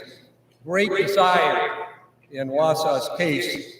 And it went on to say, it says, when Wausau met Waukesha Friday night, it wasn't as a lucky team glad just to be there in the same arena with the mighty black shirts. The Lumberjacks had fire in their eyes. And the other one was, as Kurt said, he mentioned Ben Lewis. Well, Ben Lewis was the sports writer at the Wausau Record Herald at the time. He was one of our biggest fans.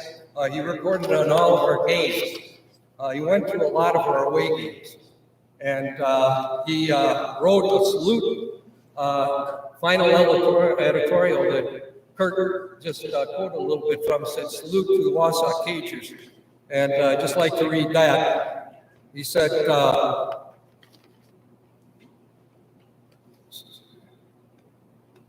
when asked the same question Kurt asked, what was the key to our success, he said that he felt that, number one, you showed tremendous desire, just like he said, the burning will to win and the willingness to concentrate every effort towards the end.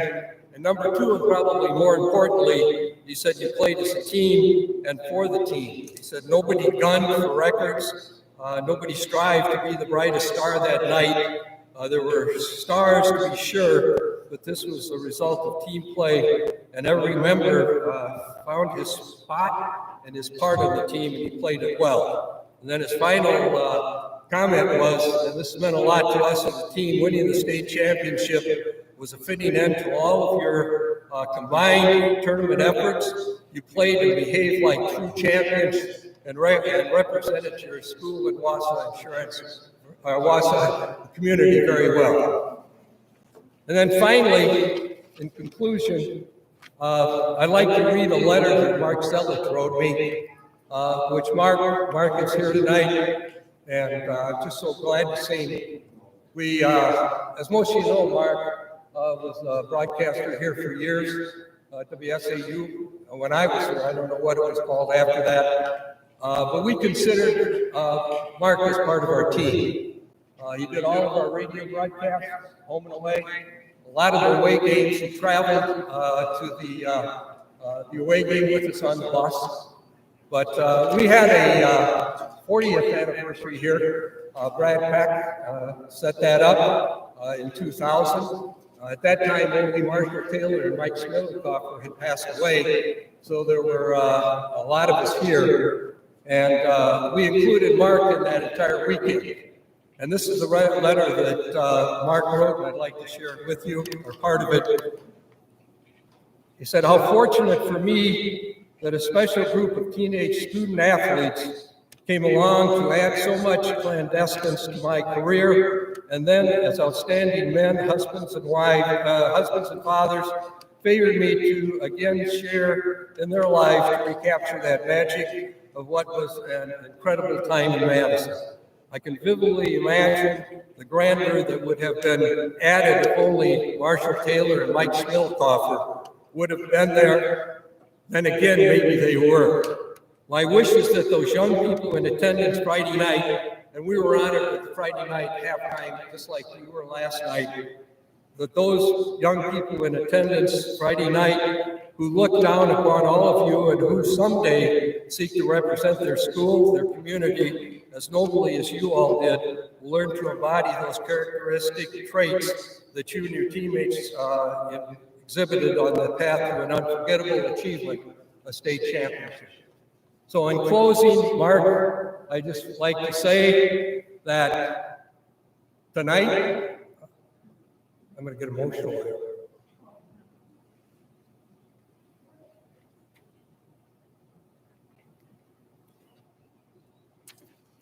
Along with Marsh and Mike, I'm sure that Dick Castleschmidt, nicknamed Casty, Gary Kirk, Dick Lissert, Chuck Weinkoff, Joel Ungrote, Lee Zielsdorf, nicknamed Lefty, and Jack Torazani, nicknamed Tory. I'm sure they're with us tonight and sharing in this great honor. Thank you very much.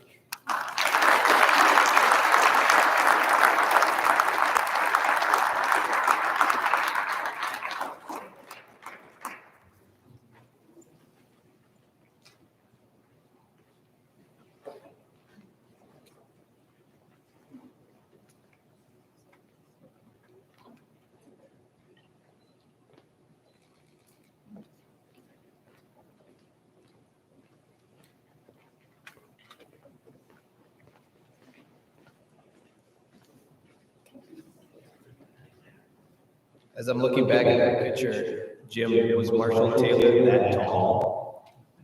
He looks like a giant compared to all the other young men up there.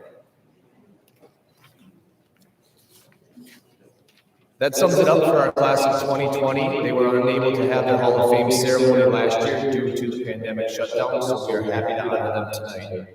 Let's give them all the inductees a round of applause.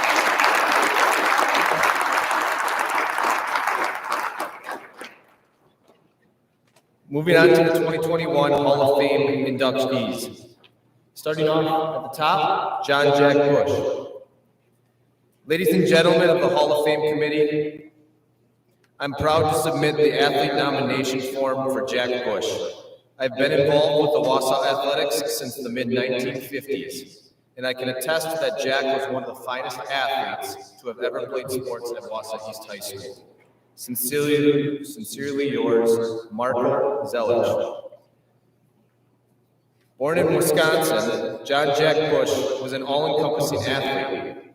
He was a football, hockey, speed skating, golf, and track athlete, which were all the staples in which he competed and received accolades for.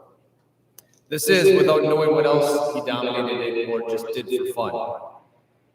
Along with earning all-conference recognition, being an entrepreneur in fundraising, and qualifying for the state tournament in golf, Jack won the All-American Legion Gold Medal Award handily by scoring 175 points and earning 14 varsity letter winners. In 1956, Jack's senior year, the Wausau football team was on an incredible winning streak, beating the top 10 teams from Wisconsin, Illinois, and Michigan. Jack's team won 80-plus games each time without allowing the opposing team a single touchdown. This brought so much buzz that Life magazine came out to attend the final game against Eau Claire to write a story all about it. The game ended in a tie, and needless to say, there was no story. Not only did he excel in sports, he also was an active member of the student council and participated in a few musicals. Jack attended the University of Wisconsin-Stevens Point, where he ran track, played football, speed skating. He also qualified in the Olympics for speed skating, but opted out as he attended going to the U.S. Armed Forces. He completed his college years at Ripon College, playing football there, as well as they won conference with only a 22-man roster. He graduated with a Bachelor's of Arts in Communication. Jack served a total of 7 years in the U.S. Army stationed at Fort Riley, Kansas, Fort Knox, Kentucky, and Camp McCoy, Wisconsin, eventually receiving an honorable discharge when he was the PT instructor throughout his time at the Army. Afterwards, Jack settled with his wife Joanne, and they started a family with 3 daughters named Karen, Katie, and Christina. He helped coach every sport his daughters participated in. He believed his girls should have the opportunity to try all the clubs and all the sports, and he made every effort to encourage that. A natural salesperson, Jack worked for multiple companies, including IBM, but eventually settled on fundraising. Mr. Pepperoni was his trademark. He developed numerous contacts with schools, clubs, and sports teams throughout the Northwest over the years. He continued to fundraise up until this year. He wasn't fundraising. When he wasn't fundraising, he spent many of his years driving a limousine for JMI, where he took countless friends, acquaintances, and customers on numerous adventures. After a long battle with Merkel cell carcinoma, John Jack Bush passed away on May 26 of 2001 in Portland, Oregon, at the age of 83. Jack's favorite motto was, "Let's make it a day." He strived to accomplish that, and no matter what the day brought. His friends and family brought him so much joy. He was the one person that kept in contact with all of his childhood friends and all of his family members near and far. He always cherished those relationships. Tonight, in honor of their dad, John Jack Bush, we have Christina and Katie here to accept the award on their behalf. Come on up, ladies.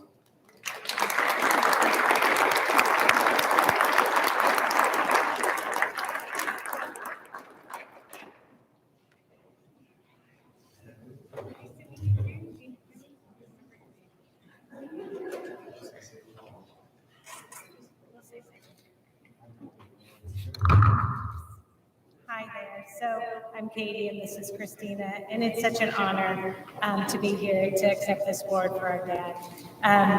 He actually passed away, not 2001, just about 6 months ago, 2021. But before that, he was so honored to be nominated. All his buddies got together and did this for him. And even when he was sick, he was working so hard in kind of essentially writing his life out about growing up and everything about Wausau. I mean, that's how we remember him growing up, was we always heard about Wausau High and all the fun he had here and all the sports he did. So I think he always knew, and even though he didn't get to find out that he was honored, we knew he knew. So it's an honor to be here in memory of him. She said it. I'm just so honored and a little bit emotional. I remember about a year and a half ago, he was sitting on my couch and I was using his computer to write all this stuff about the Hall of Fame and just learned so much about him. And I mean, he had such deep relationships here from Wausau, all of his kindergarten friends, high school friends, I mean, you name it, I still call them up until the day he passed. It's just such an honor to be up here. I can't not say this in front of you guys. So one things that you would say about Wausau was W-A-U-S-A-U, Wausau. So I have no idea if that's something you guys do, but that's what I remember. So yeah, so cheers to my dad and thank you so much.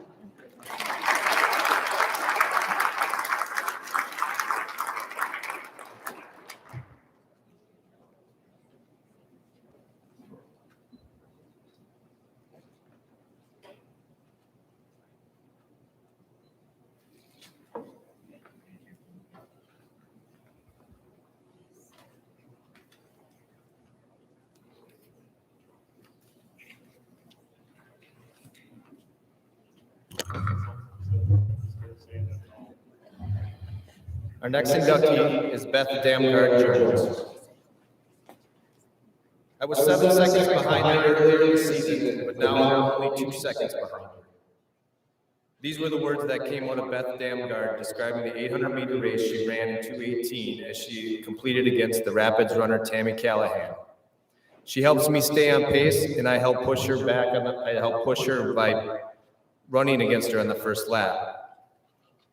Beth was a competitor in track, basketball, and cross country, where she earned 11 varsity letters, along with being voted MVP all 4 of her years in track. She was a state qualifier her junior and senior year, and she was placed 5th overall in the 800-meter dash and competed in the 1,600-meter relay. She dominated the running world, winning multiple conference awards in both cross country and track, while being part of the 1986 City Meet Championship team. Beth not only won on the track or the court, she was also a scholar in the classroom, winning the Kate Landfair Award dedicated to the most outstanding females who displayed character, academic, and extracurricular achievements is just one example. Beth was recognized as graduating at the top of her class academically and providing the invocation speech at the 1987 graduation. Beth took all of her talent and knowledge into the healthcare field, where she was awarded a full graduate scholarship and attended the University of Minnesota to study psychology services. During this time, Beth would spend her time as an educational psychologist until she opened up her own self-healing clinic called Healing Solutions, LLC. Beth's passion for healing and wellness drove her to co-author a book called Energy, Medicine, and Conscientiousness in 2016, along with being featured in a book called Ready, Aim, Captivate for the healing work she has been studying throughout her clinic. Beth is down in Florida right now, and here tonight to honor her are her parents, Barb and Dave Damgard. So let's welcome them up to honor Beth Damgard Jones.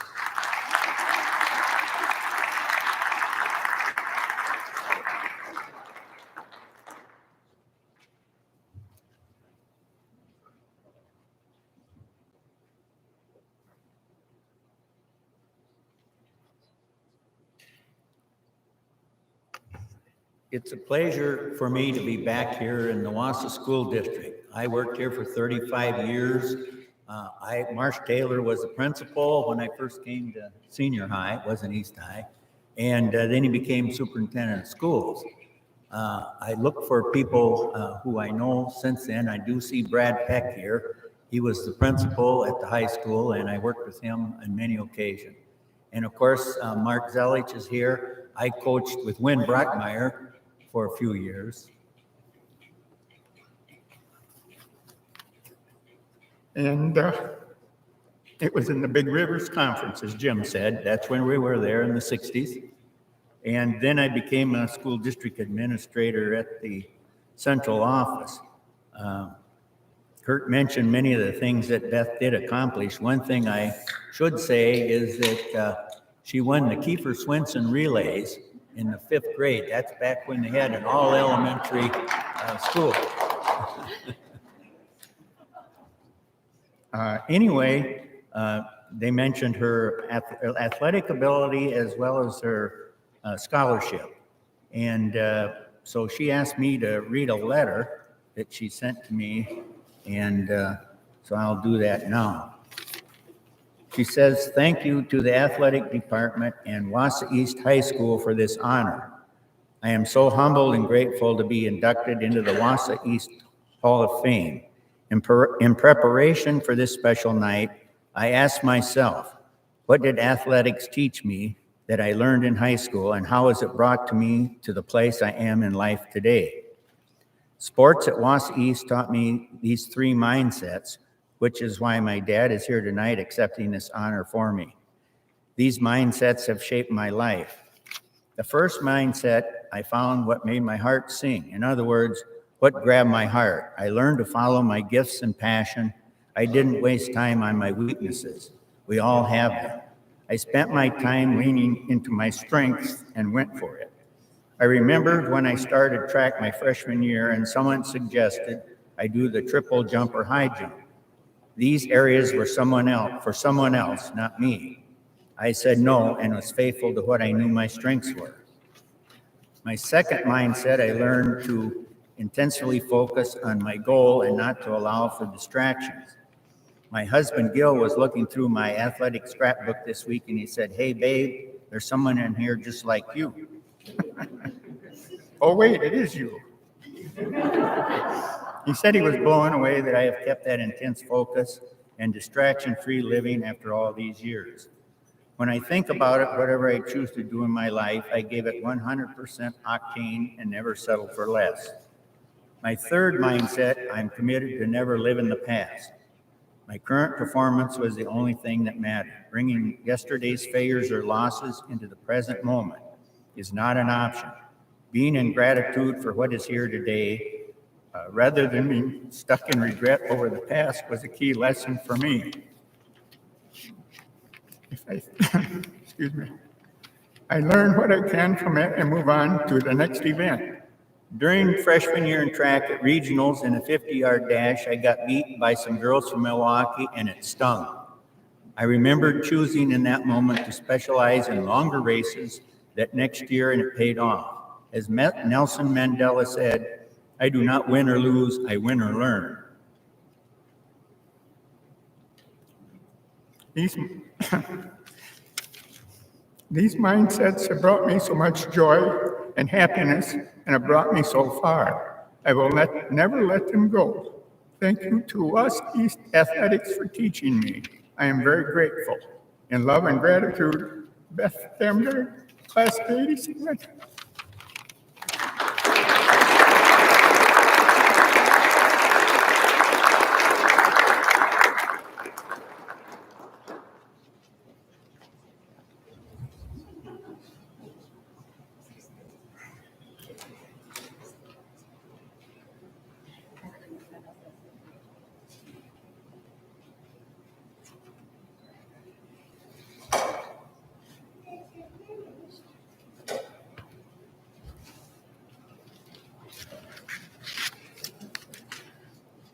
Thank you, Barb and Dave. It is amazing when we sit and we think back and we see the emotions. And me as a new father and see my daughter starting to get into sports and my son getting into sports, it is truly humbling that hopefully one day I get to have that kind of experience to talk about my kids as I get older.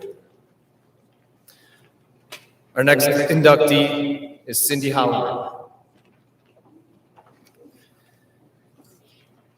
Now, I'm just new here, but I tell you from my experiences being in the office and with that team, it is truly a joy and it's laughter every single day. Cindy's love and passion for coaching was evident in her 37 plus years of working with her pom-pom, cheer, and dance students at Wausau and Wausau East High Schools. During that time, Cindy coached her team to win back-to-back state championships in the novelty category with a 4-time Superior Trophy winner and a recognition worthy to teams who display true team spirit, unity, and leadership. Cindy has also been an active member of the Wausau district for 44 plus years. I think she's in her currently 45th. Tonight, we have a special guest who spent 25 of those years with her. So let's welcome, a couple times he's been mentioned, Dr. Peck, the Wausau East former building administrator, to share a few words on Cindy.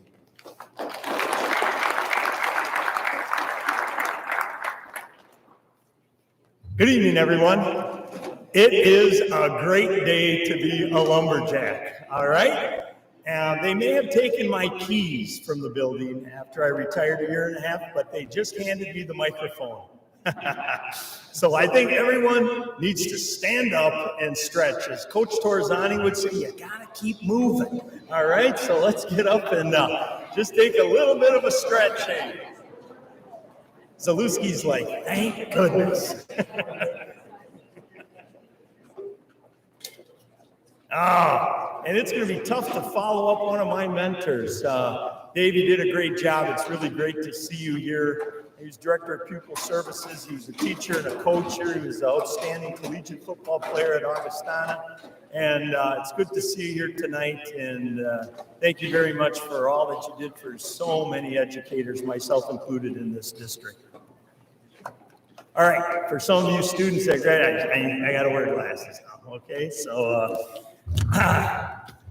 congratulations and a real hearty lumberjack. Congratulations to all of this evening's Hall of Fame inductees.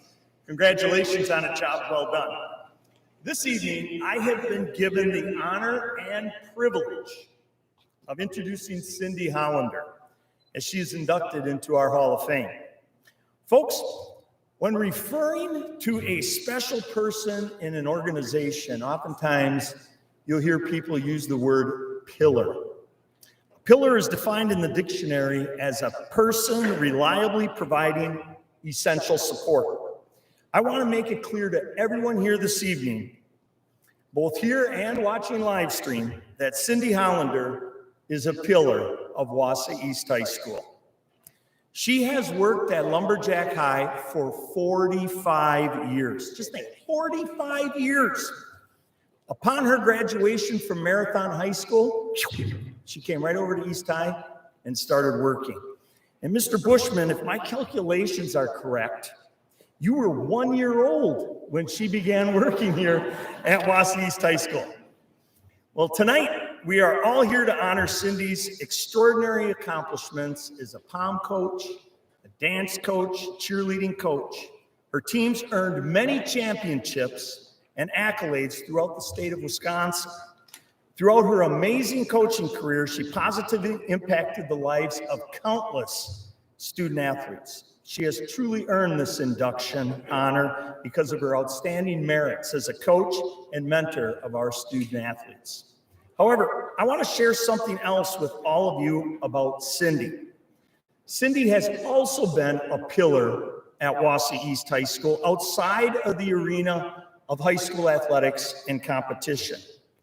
She has earned her recognition here this evening also because of her reliable and the essential support she has given and gives Wausau East High School students, staff, parents, and our community in the academic area of our school that many outside of our school simply don't know about or they take for granted. Please let me give you a few examples of the reliable and essential, a pillar, support she provides East High. For over 30 years, Cindy organized and managed all of the concessions for fall, winter, and spring athletic competitions. She takes tickets at all athletic events. She supervises athletic events and dances. She organizes graduation ceremonies, including the ordering and distribution of gowns. She prepares bulletins for graduations, National Honor Society induction banquets, fall and spring academic award ceremonies. She handles the Kate Landfair and Henry Brush Huntington Awards.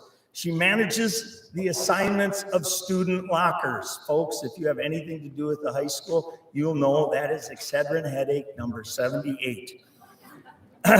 All student photo IDs, bus tickets, and I could go on and on.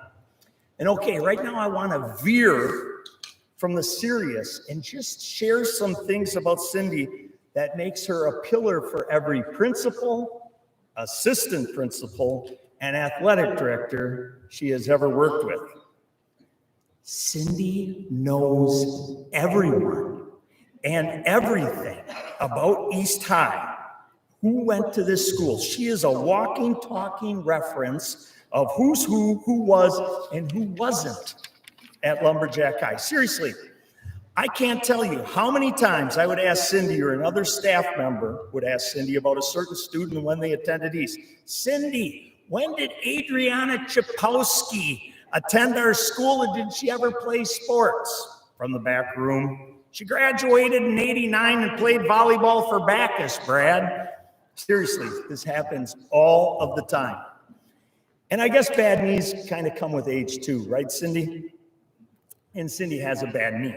In fact, during the first homecoming assembly at this school, when we opened this school up, she was in this sumo wrestling competition with other teachers, and she ended up blowing out her knee, okay? I mean, I was one of them that had to help her off, lift her off, and she ended up having surgery, and she missed quite a bit of work, if I remember correctly.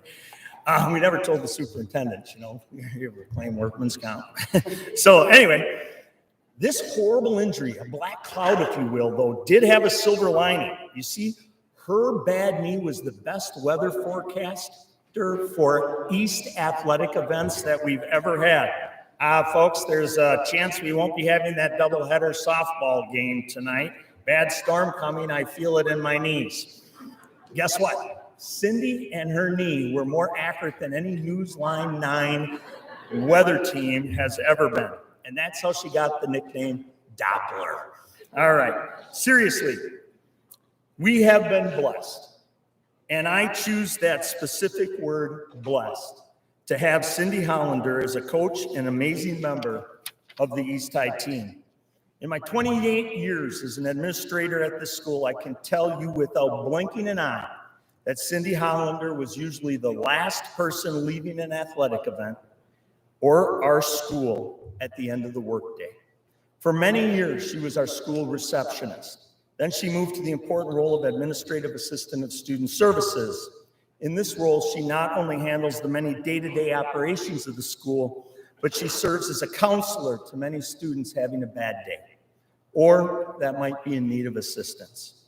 Ladies and gentlemen, for an East High Lumberjack student in need of any kind of help, there is no better helping hand than the hand of Cindy Hollander. Cindy, throughout your career, you have modeled humility, servant leadership, kindness, patience, generosity, faithfulness, inspiration, and an unwavering loyalty to Wausau East High School and the Wausau School District.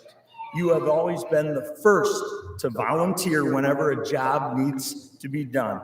You have always kept the best interests of our students at the center of your work during the day and every one of your decisions. Cindy Hollander, you are a wonderful ambassador of our school, our students, our staff, our community, and our district.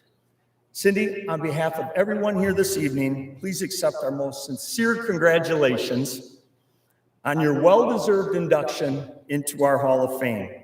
And congratulations to your children, Tony and Terry, and their families who are here tonight, and all the grandchildren who are here tonight to support Grandma Cindy. Congratulations to you on this special recognition. Well done, Cindy. Remember, once a lumberjack, always a lumberjack.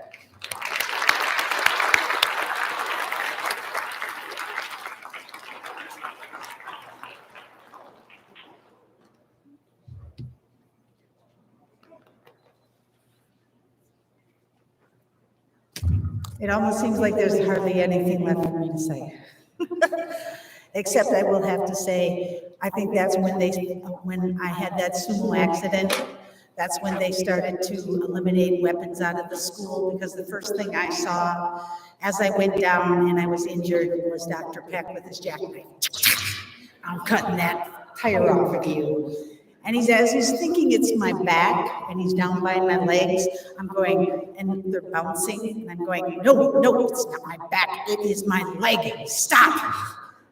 They did, and believe it or not, I stayed in my office. I had the older chairs at that time yet. I rolled down to practice from 3:30 to 5:30. I got back, rolled back into my office, went back to home. I drove. And then finally at 9 o'clock at night, I had my husband take me in and found out that I blew out my ACL. So that's the total story of my sumo wrestling. I love it here at Wausau East High School. I do have a goal, I guess. I would like to attain 50 years. So I've got like 5 years left for those of you that don't know me, or there are hopefully some grandchildren that I'll get to see come up here yet. But I'm very fortunate to work with such wonderful people here at East High School that has made this a possibility. I formed my life with faith from my parents, my family, which are my parents and my brothers and sisters. Just to let you know, I am the oldest of 10. So I come from a good background, good faithful background bringing up. And I have many friends through school here, through my community from Marathon, and also I belong to the State Association of, you guys spelled that wrong up there, WACPC, I was always called the Wacky Packs. So it's been enjoyable. I work with many, many friends and cohorts and everything. Thank you, and I look forward to still seeing some of you here.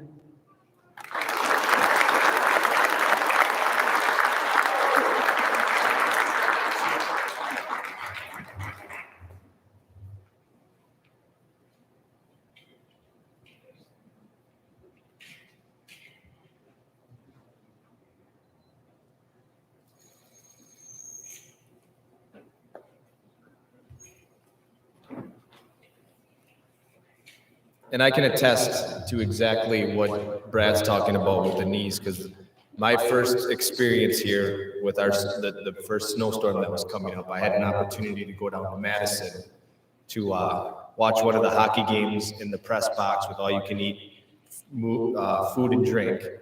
And it was my wife and I were going back and forth. She didn't want me to drive down because we were supposed to get 12 inches of snow. And Cindy, I was telling it to Cindy, and she goes, nope, we're getting about 3 inches of snow. I don't know why we're all having a big hussy fuss about this. My knee tells me about 3 inches. So I think we got 4.5 that night. And so the stories are true.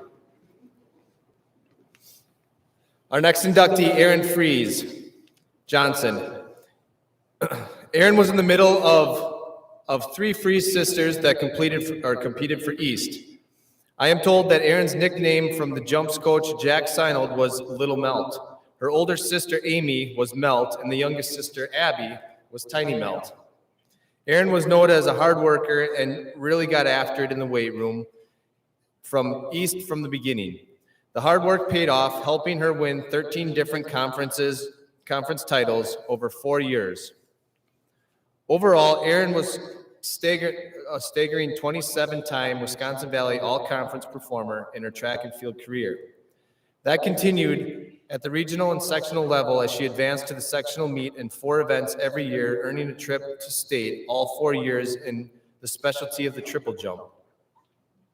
Erin was also pretty fast, making it to the state meet in the 100, 200, and 4x2 meter relay in her career.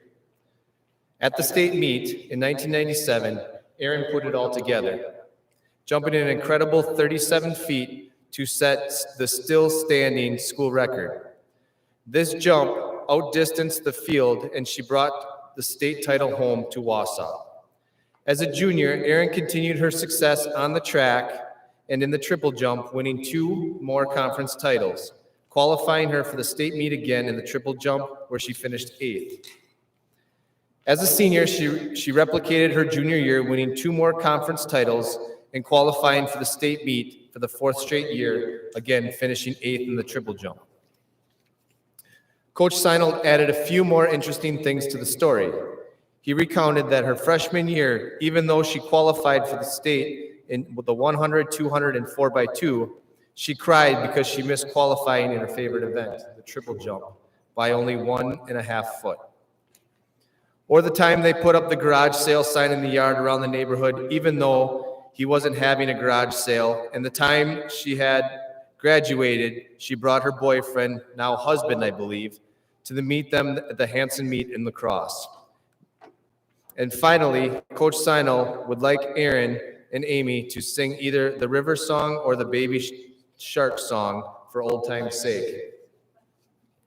To sum up her accomplishments, Erin won 13 conference titles, had 27 all-conference awards, and she still holds the school record in the triple jump, was a 4-time state qualifier, 3 times in the triple jump, and also qualified in the 100, 200, and 4x2. Coach Seinold says congratulations. Tonight, Erin is unable to be here as she contacted me and her family is ill, but we would like to accept her award on her behalf. Erin Fries, everybody. Let's give her a round of applause.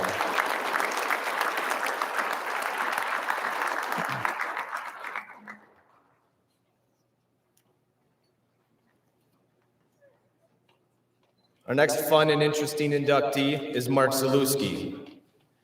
When going around and researching and gathering information on Mark Zuluski, I found a pattern of words that immediately started coming forward, such as brute, beast, ouch, tank, and whew. Mark, just like his name, left a permanent tattoo in the Wausau football community. From the time he came into Mrs. Grundy's classroom with his helmet on, ready to give his football speech, to being signed to the New York Jets, Mark's football journey is one for the record books. Marking off goal by goal, Zuluski found himself leading, winning, and becoming a man of character. To share some of those accolades and memories, we have Mark's position coach here tonight, Kevin Grundy, to speak on behalf of Mark tonight. So, Coach Grundy, the mic is yours.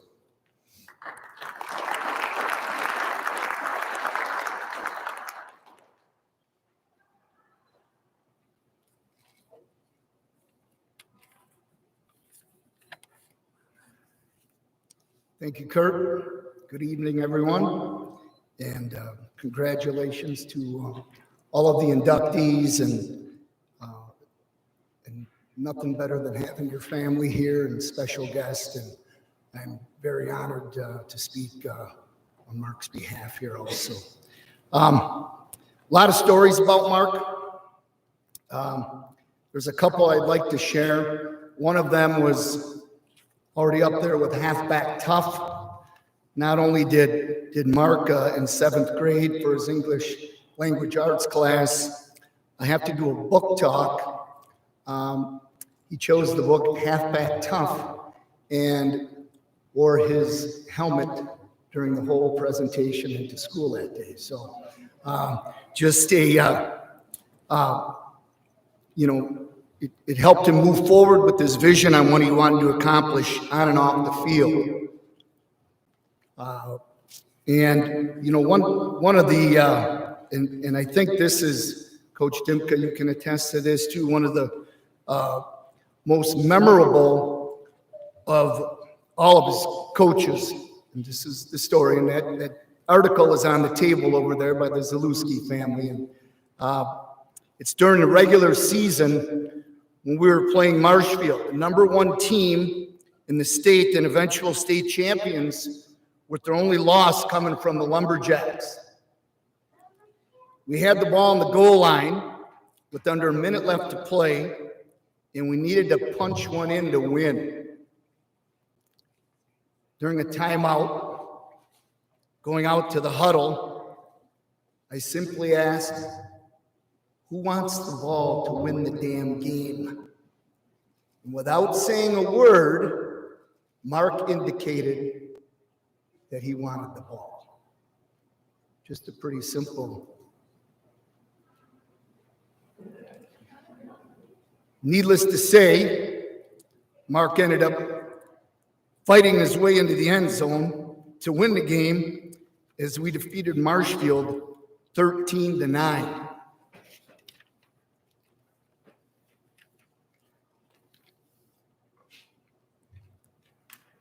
To talk a little bit about Mark. Mark cared about his team and his teammates. Mark had many positive qualities, but what stands out is, at first quality, toughness, physically and mentally. And I'm going to quote Bear Bryant, the great Alabama coach. And I have two of his quotes that I'd like to describe Mark and his qualities. With toughness, mentally and physically, Bear Bryant was quoted as saying, "You never know how a horse will pull until you hook him to a heavy load." Mark, you pulled more than your own load, that's for sure. Second quality was leadership. Mark was very quiet, yet let his actions speak for themselves. I think another Bear Bryant quote that fits Mark very well is, Bear Bryant said, "Take a look at the sun. It is one of the most powerful things in the world, and it does not have to say a word. I'll go back to that huddle where he didn't have to say a word. Right here. Mark inspired others with his work ethic and competitive spirit. Mark exuded confidence, and he transmitted that quality to all his teammates and all his coaches. The Z-Man was a morale builder who truly loved the game. He was prepared and dedicated himself to excellence. As I look back on my 38 years of coaching, I'm very proud and honored to be able to introduce a new member of the Wausau East High Hall of Fame, Mr. Mark Zuluski.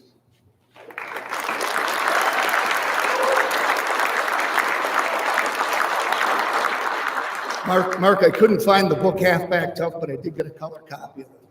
Okay. I'll leave that here for you.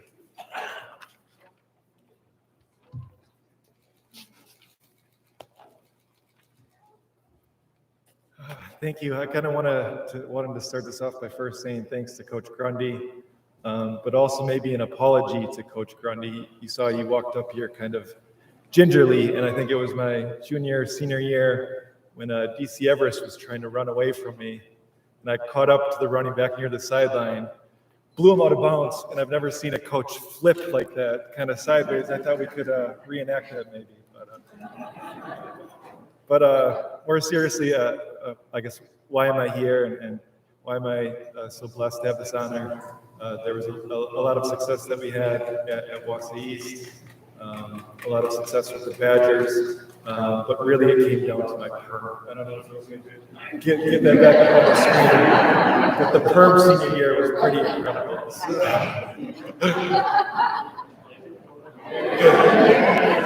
So really it's about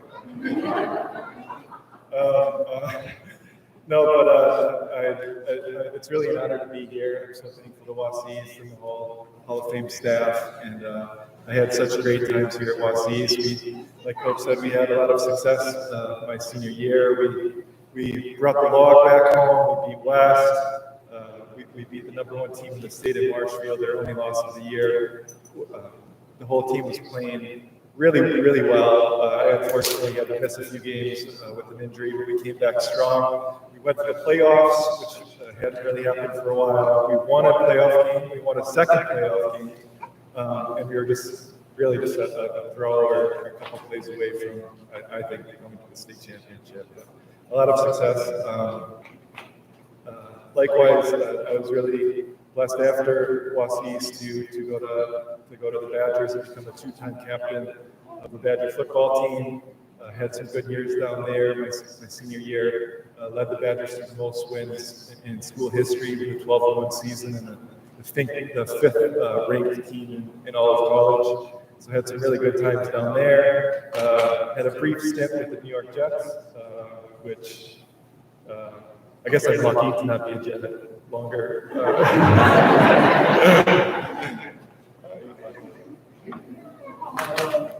And then what was up there? I also played a season in the Italian football league. Funny story. After reading a John Grisham book called Playing for Pizza, and one of my teammates, John Stockton, the quarterback at UW, I saw him out, and we were trying to figure out what to do after our playing careers were done with the Badgers. And he's like, "Oh, I got a call from a former Big Ten coach. He retired over in Italy. He's coaching. He's wondering if I want to come and play over there." Like, that really exists, this Italian football league. So that night I go on my computer, I write all the different general managers and coaches over there. And no lie, John Grisham was dead on. Some of my contracts had pizza allotments. One team in Sicily, I think, was going to give me like 3 gelatos per week. So really, I played for pizza as well. But really, I'm just so thankful for all the accomplishments that I had were really just from having such a great support system, whether it be both of my parents contributing and always looking out for my goal of becoming a good football player and sending me to football camps really all over the country during the summertime and driving me around And it's helpful as a good Wausau player to go down to a football camp in Chicago, coached by former Hall of Fame Chicago Bears, and their kids playing. It's a pretty good reality check that you got some work to do. But all those opportunities are really brought to me because of my parents really being such a great part of my career. And that support system extended to the coaches as well. Coach Grundy, Coach Dimka, Coach Seinel, everyone, just such a great support system around me. And that's really who I want to thank. My support system today, too, that really extends further than that, my beautiful wife and kids here. My wife, funny story, wanted to do something special for this, so she asked the lady at the nail salon a couple of days ago if she could get a 41 into her nail. And it took about 6 or 7 attempts to get a legible 41, but that's how dedicated she was and supportive of me. And my great friend Richie is here as well, who was so thoughtful that he brought in 41 refreshments for me, so we can celebrate after this. But just such a great support system. And once again, it's truly an honor to be here and to be in the Hall of Fame. I just want to thank everyone and say how great of a time it was playing here. It's one of the best memories I've ever had playing football, and it's just really great. Thanks so much.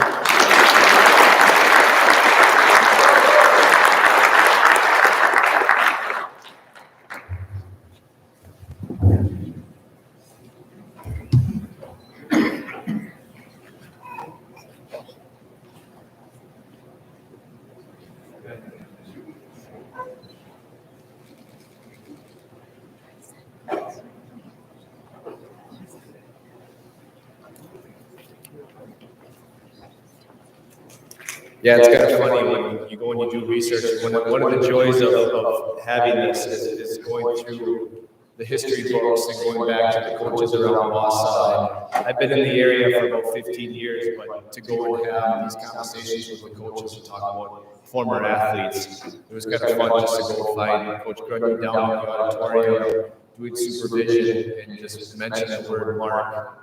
And just the stories that came. So I don't know. I heard a lot of stories with the Crooks. So maybe there's something to get together and have those conversations, because there's a lot of shenanigans I heard with that name as well. So congratulations again, Mark. We have our final team up, the 2009-2010 back-to-back state cross-country champions.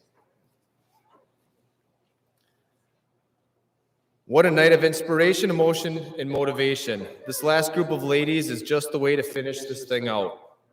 Here to share the inspirational, emotional, motivation tale of the back-to-back state cross-country champions is once again our current and former head cross-country coach and current girls coach, Coach Olson. Come on up for the last time, Coach.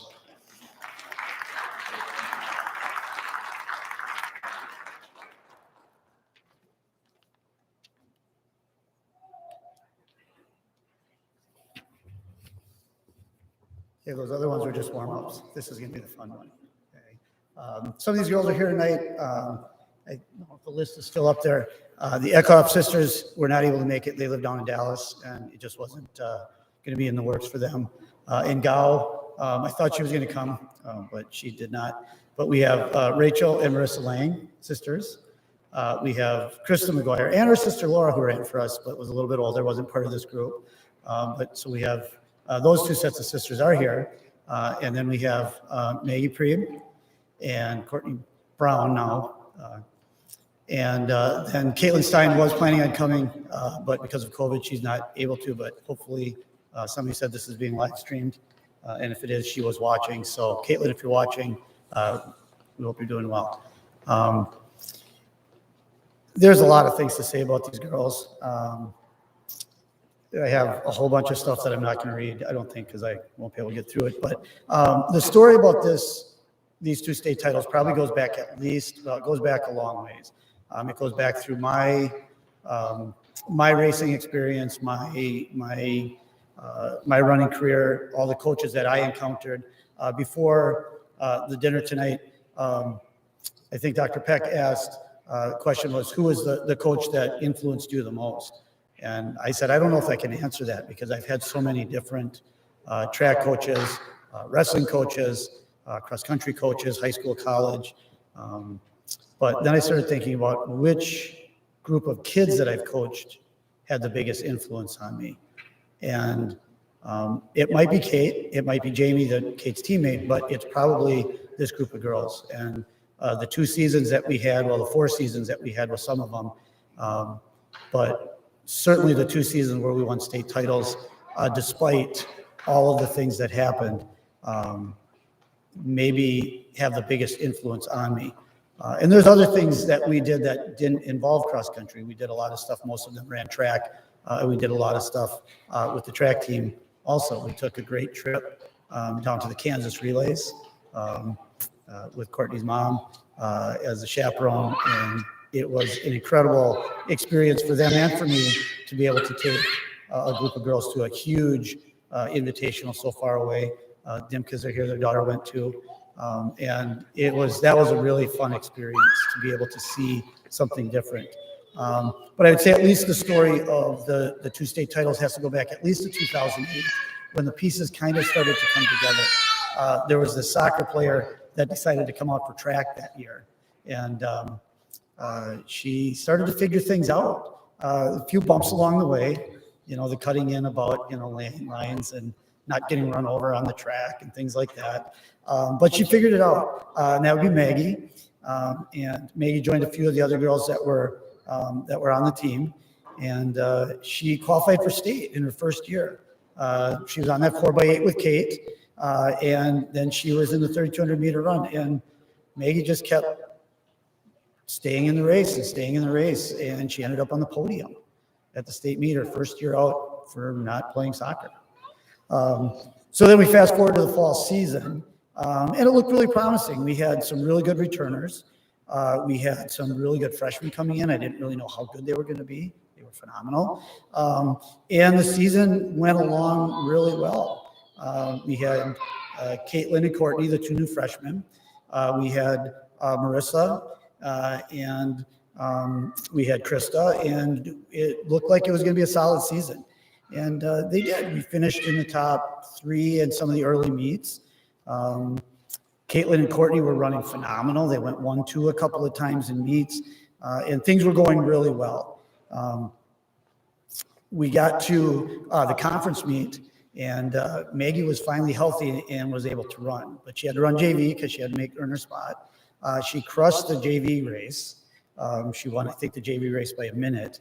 Caitlin won the varsity conference meet as a freshman, and Courtney, I think he finished 3rd that year freshman year, and phenomenal for freshmen in the Valley to be able to do that. We lost the title by 2 points to Spash, but if we throw Maggie in there, we would have won the title, and that looked really good going into the sectional meet the next week.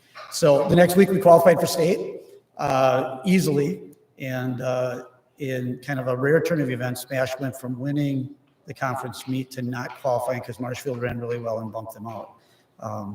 The girls, I remember we were, I don't remember, were we at Merrill that year? Do you guys remember? Because remember we ran away from everybody so you could scream and shout and not make people feel bad when they qualified. So we qualified for state that year. We finished, I think we were a solid 12th with a bunch of rookies. That was a pretty good turnout. So 2009 looked really good coming in, and things started out pretty well. Maggie and Caitlin were really the 2 best runners in the area. Courtney was right behind. Marissa and Krista and Rachel were all running really well, and things looked really good. Then we had a couple of sisters. Ashley and Kelly joined the team a little bit late that year, but we could never put it all together. Somebody was hurt, somebody was sick, somebody was in a run. And so every meet we went to, we ran really, really well. We'd go like 1-2-3 or 1-2-4 or something like that. But then we get beat and we finish second. And that happened the first half of the season. It kept happening. And it's like, okay, let's try to put it all together. I'm trying to remember, I wrote it down here, but I'm just kind of skipping through everything to see. Before it gets to city meet. The city meet is where it all came together. But before that, we go to the University of Minnesota to the GRIAC invite. It's a huge invite, and I'll talk a little bit more about that in just a minute. But after that meet, we were out on a long run. And Maggie, I don't know if you remember this, but we were on the East Troy up the hill. And you asked me how I thought we could do at state.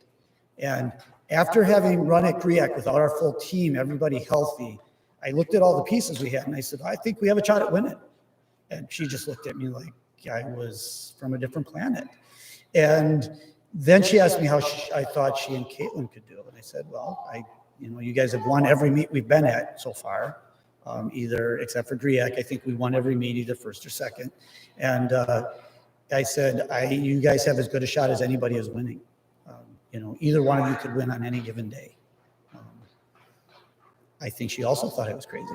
And I don't know that she still believed that at that point. So we go to the city meet and it starts to come together. The girls run really well. I wrote it down because I wouldn't remember. So West had beat us. The West girls were really good at the same time we were. They went to state every year. One of the years we won, they finished 5th. So they were a really good team. And they had beaten us 2 or 3 times already that year. And we went to the city meet and we went 1, 2, 3, 4, and then 10th. And we just crushed them. And that was the first time where the girls really saw, I think, what we could do. And there was no looking back from there. We didn't lose another meet the rest of the year. We went to Kimberly, we won there. We went to Tomahawk, we won there. Then we went to the conference meet and they crushed everybody. We had 5 all-conference performers, which it's the top 12 girls. We had 5 of those. And then they ran even better at sectionals. We won that. And all this time, Caitlin and Maggie are going back and forth. Courtney and Ashley are right behind them. Krista and Kelly are right behind them. And so it was just a lot of fun to watch these girls go out and really, really perform and start to put things together. The week before the state meet, I don't know if you guys remember, but people were coming and taking pictures and stuff, and we did that one out in the field, and it was just a lot of fun. This was a really fun group of girls, but nobody was looking at us. We were ranked like 7th going in. Nobody thought about Wausau East in terms of really doing anything, and that all changed. That all changed when the gun went off. The gun went off, and the girls put themselves into such a good position that it didn't matter what anybody else did. Caitlin and Maggie were running with the front pack. I have a really cool picture of Maggie leading the race at one point. And then Courtney and Ashley were top 10, top 15, top 20, right in that. And then Krista and Kelly were just a little bit back, right where they needed to be. And by a mile, it looked like a one-race team. The other schools that were supposed to be there weren't there. We had 4 girls ahead of everybody else's second runner, and by a mile and a half, the race was over. I knew if we just finished, we were going to win. They didn't know that, though. They needed to keep running. And the problem with cross-country meets is I'm always out on the course, and I don't ever see the exact finish. And at state, the finish is uphill. And so I didn't know what happened. I get to the finish line, and we're waiting, and we're waiting, and we're waiting. And then they start reading the scores, and they work their way down. And they're not saying Wausau East, and they're not saying Wausau East, and they're not saying Wausau East. They say second. And it wasn't Wausau East, it was Whitefish Bay. And it took a little bit for it to set in. They're just looking around. When they said Wausau East champions, the girls were just looking around, and it didn't sink in right away. And then when it did, they went nuts. And that was one of the really coolest things to watch was their reaction to that win. The 2010 season started out much the same way, up and down. We had a very small team, and it was a very narrow margin. If we didn't have all 5 girls running at the same time, running well, we weren't quite deep enough to beat anybody like Wausau West, which was really good again. And so it was the same thing. We're kind of up and down all year. And that year it came together a little bit earlier. We went to GRIAC, the big meet in Minnesota. There's 50 teams, 500 girls running from all over the Midwest. And the girls put it together. And I want to tell you their places because it still blows my mind when I look back at it, going to GRIAC every year. So we finished that year. Ashley was second, Caitlin was seventh, Krista was 12th, Marissa was 23rd, and Courtney was 29th out of 500 runners. And we just dominated the field. We won that meet. And from there, besides the bump at city meet, it was, they won everything from there on out. At the city meet, Ashley and Caitlin were racing up front and they took a wrong turn. And I'm not really sure how far they ran, but they ran the whole way hard. It was probably more like a 6 or 7K instead of the 4K. But Krista stepped up, and Krista was the city meet champ that year because she wasn't going to let the West girls get ahead of her. That was really the last bump in the road. Again, they came to the conference meet and they dominated. We had 5 all-conference runners again.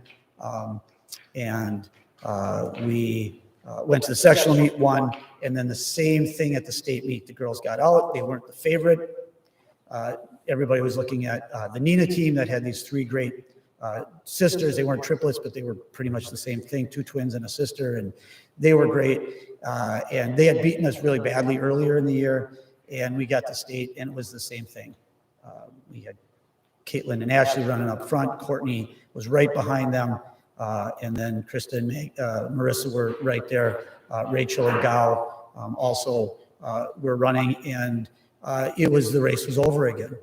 It was a little bit closer than it was the year before. The year before we had, I think 75 to 142 was the team scores, but they just dominated again. And through all of this, these girls persevered through injuries, through sickness, through all kinds of different things, through a broken elbow, just all these different things that they were able to overcome to put it all together. And it was just so much fun. They finished up, some of them were still juniors. They finished up their career the next year by qualifying for state. Couldn't put the magic back together again. I think we finished 7th that year. But overall, I don't know if I have it here. Let's see. Overall, they qualified for state all 4 years. There were 17 all-conference performances, 4 straight state meet appearances, 5 top 10 individual finishes at state, 9 first or second team all-state awards. In addition, we won the conference title, individual title all 4 years. We won 15 different invitationals, finished second in almost all the other ones we ran. And maybe most proud that they were academic all-state both years. And the first year, they were the best academic team in the whole state, boys or girls. They're academic, they take the top 5 GPAs, and we were a perfect 4.0 that year, which still blows my mind that they were good at everything. Today, some of them pursued college running. There were several of those girls that did. They've continued that success after high school. A couple are still talking about marathons and still training. And they've pursued successful careers. Teacher, nurses, dentists, pharmacists, med techs, farmers, marketing. They're all doing just amazing things. And it's my distinct pleasure to welcome you guys up and induct you into the Hall of Fame. So come on up.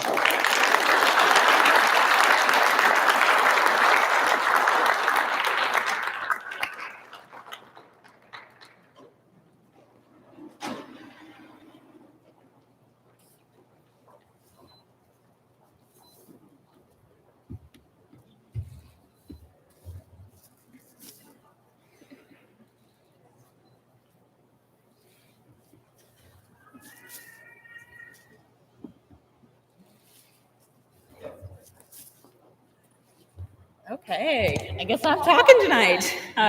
No surprise. I tend to talk quite a bit. So it really truly is an honor to be here, and really just a blessing to be standing up here with so many awesome women, former teammates, and lifelong friends. And also a shout out to our teammates that aren't here. As Ola had mentioned, I was kind of late to the running show. I thought running was a loner sport, just grinding miles out on the road by yourself, and I wanted nothing to do with that until I met this crew, and they totally taught me something different. and really just ignited within me the love for running and the love for team. And I think that's something that we all share. And through our time at Wausau East, particularly on the cross country team and the track team, a lot was ignited. I feel like we developed great leadership skills. We learned how to use each of our individual strengths, whether that was supporting each other through hardships and through difficult friendships, but also supporting each other on the cross country course. We learned how to use those strengths in a way that benefited ourselves, but more importantly, benefited others, others as in our team. And it was really cool to see just the momentum build. Between every race, we learned more about ourselves and learned more about each other, and really just blossomed as a team. And to come together and perform at the state championship like we did was like fantastic. I mean, sometimes it still feels like it's setting in just through how things kind of all fell together. And it's been fantastic to see how we've utilized those skills and what was ignited within us through our time at Wausau East, cross country and track and field, throughout our lives. I know I still socially run and utilize running to connect with others and to challenge myself, and utilize those skills that I developed through sport in my career and in relationships in my life. And I feel like we all can speak towards that. I feel like we're all high achieving, fantastic ladies, and it's really an honor to be up here with them and to be up here or to be at this award ceremony with so many great people and supporters and other fellow athletes. And a big shout out to Coach Oli. I mean, he told that story. Yeah, definitely a round of applause for him.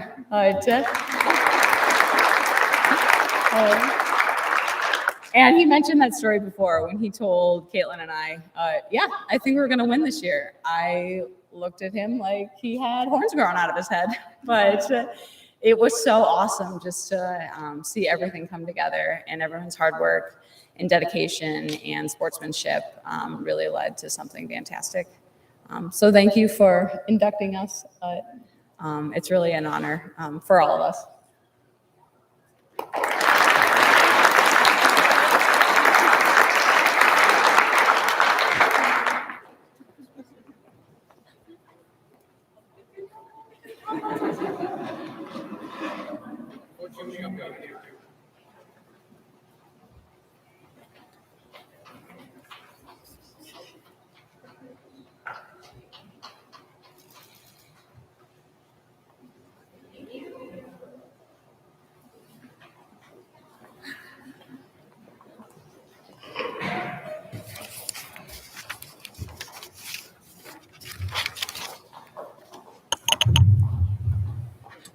Congratulations, ladies. Coach mentioned about going against Merrill in 2010. That was my first year teaching, and they were missing a cross-country coach, so I was at the helm during that year. So my wife just kind of nudged me, and she said, hey, wasn't that your first year and only year that you were the head cross-country coach in Merrill? So pretty interesting on how the whole tie has come together. We're at our concluding remarks. At this time, let's give another round of applause for all our inductees.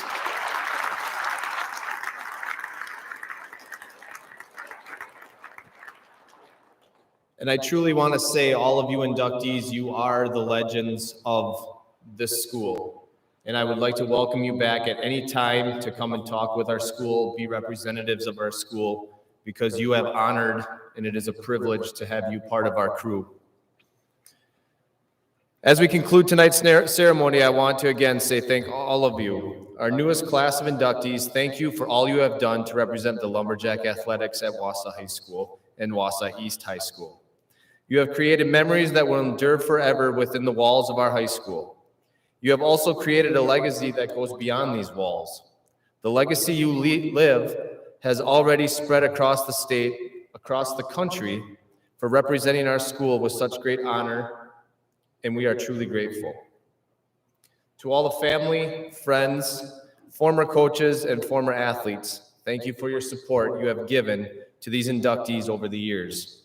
Without you, these lumberjack legends may not have achieved the greatness they achieved. And we may not have had this moment to share with such tremendous accomplishments. To the current East coaches, teachers, and administrators in attendance tonight, thank you for continuing to inspire our student athletes in the way you do every single day in our hallways.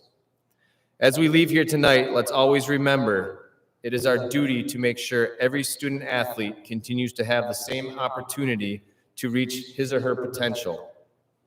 And who knows, someday too, they may become a lumberjack legend.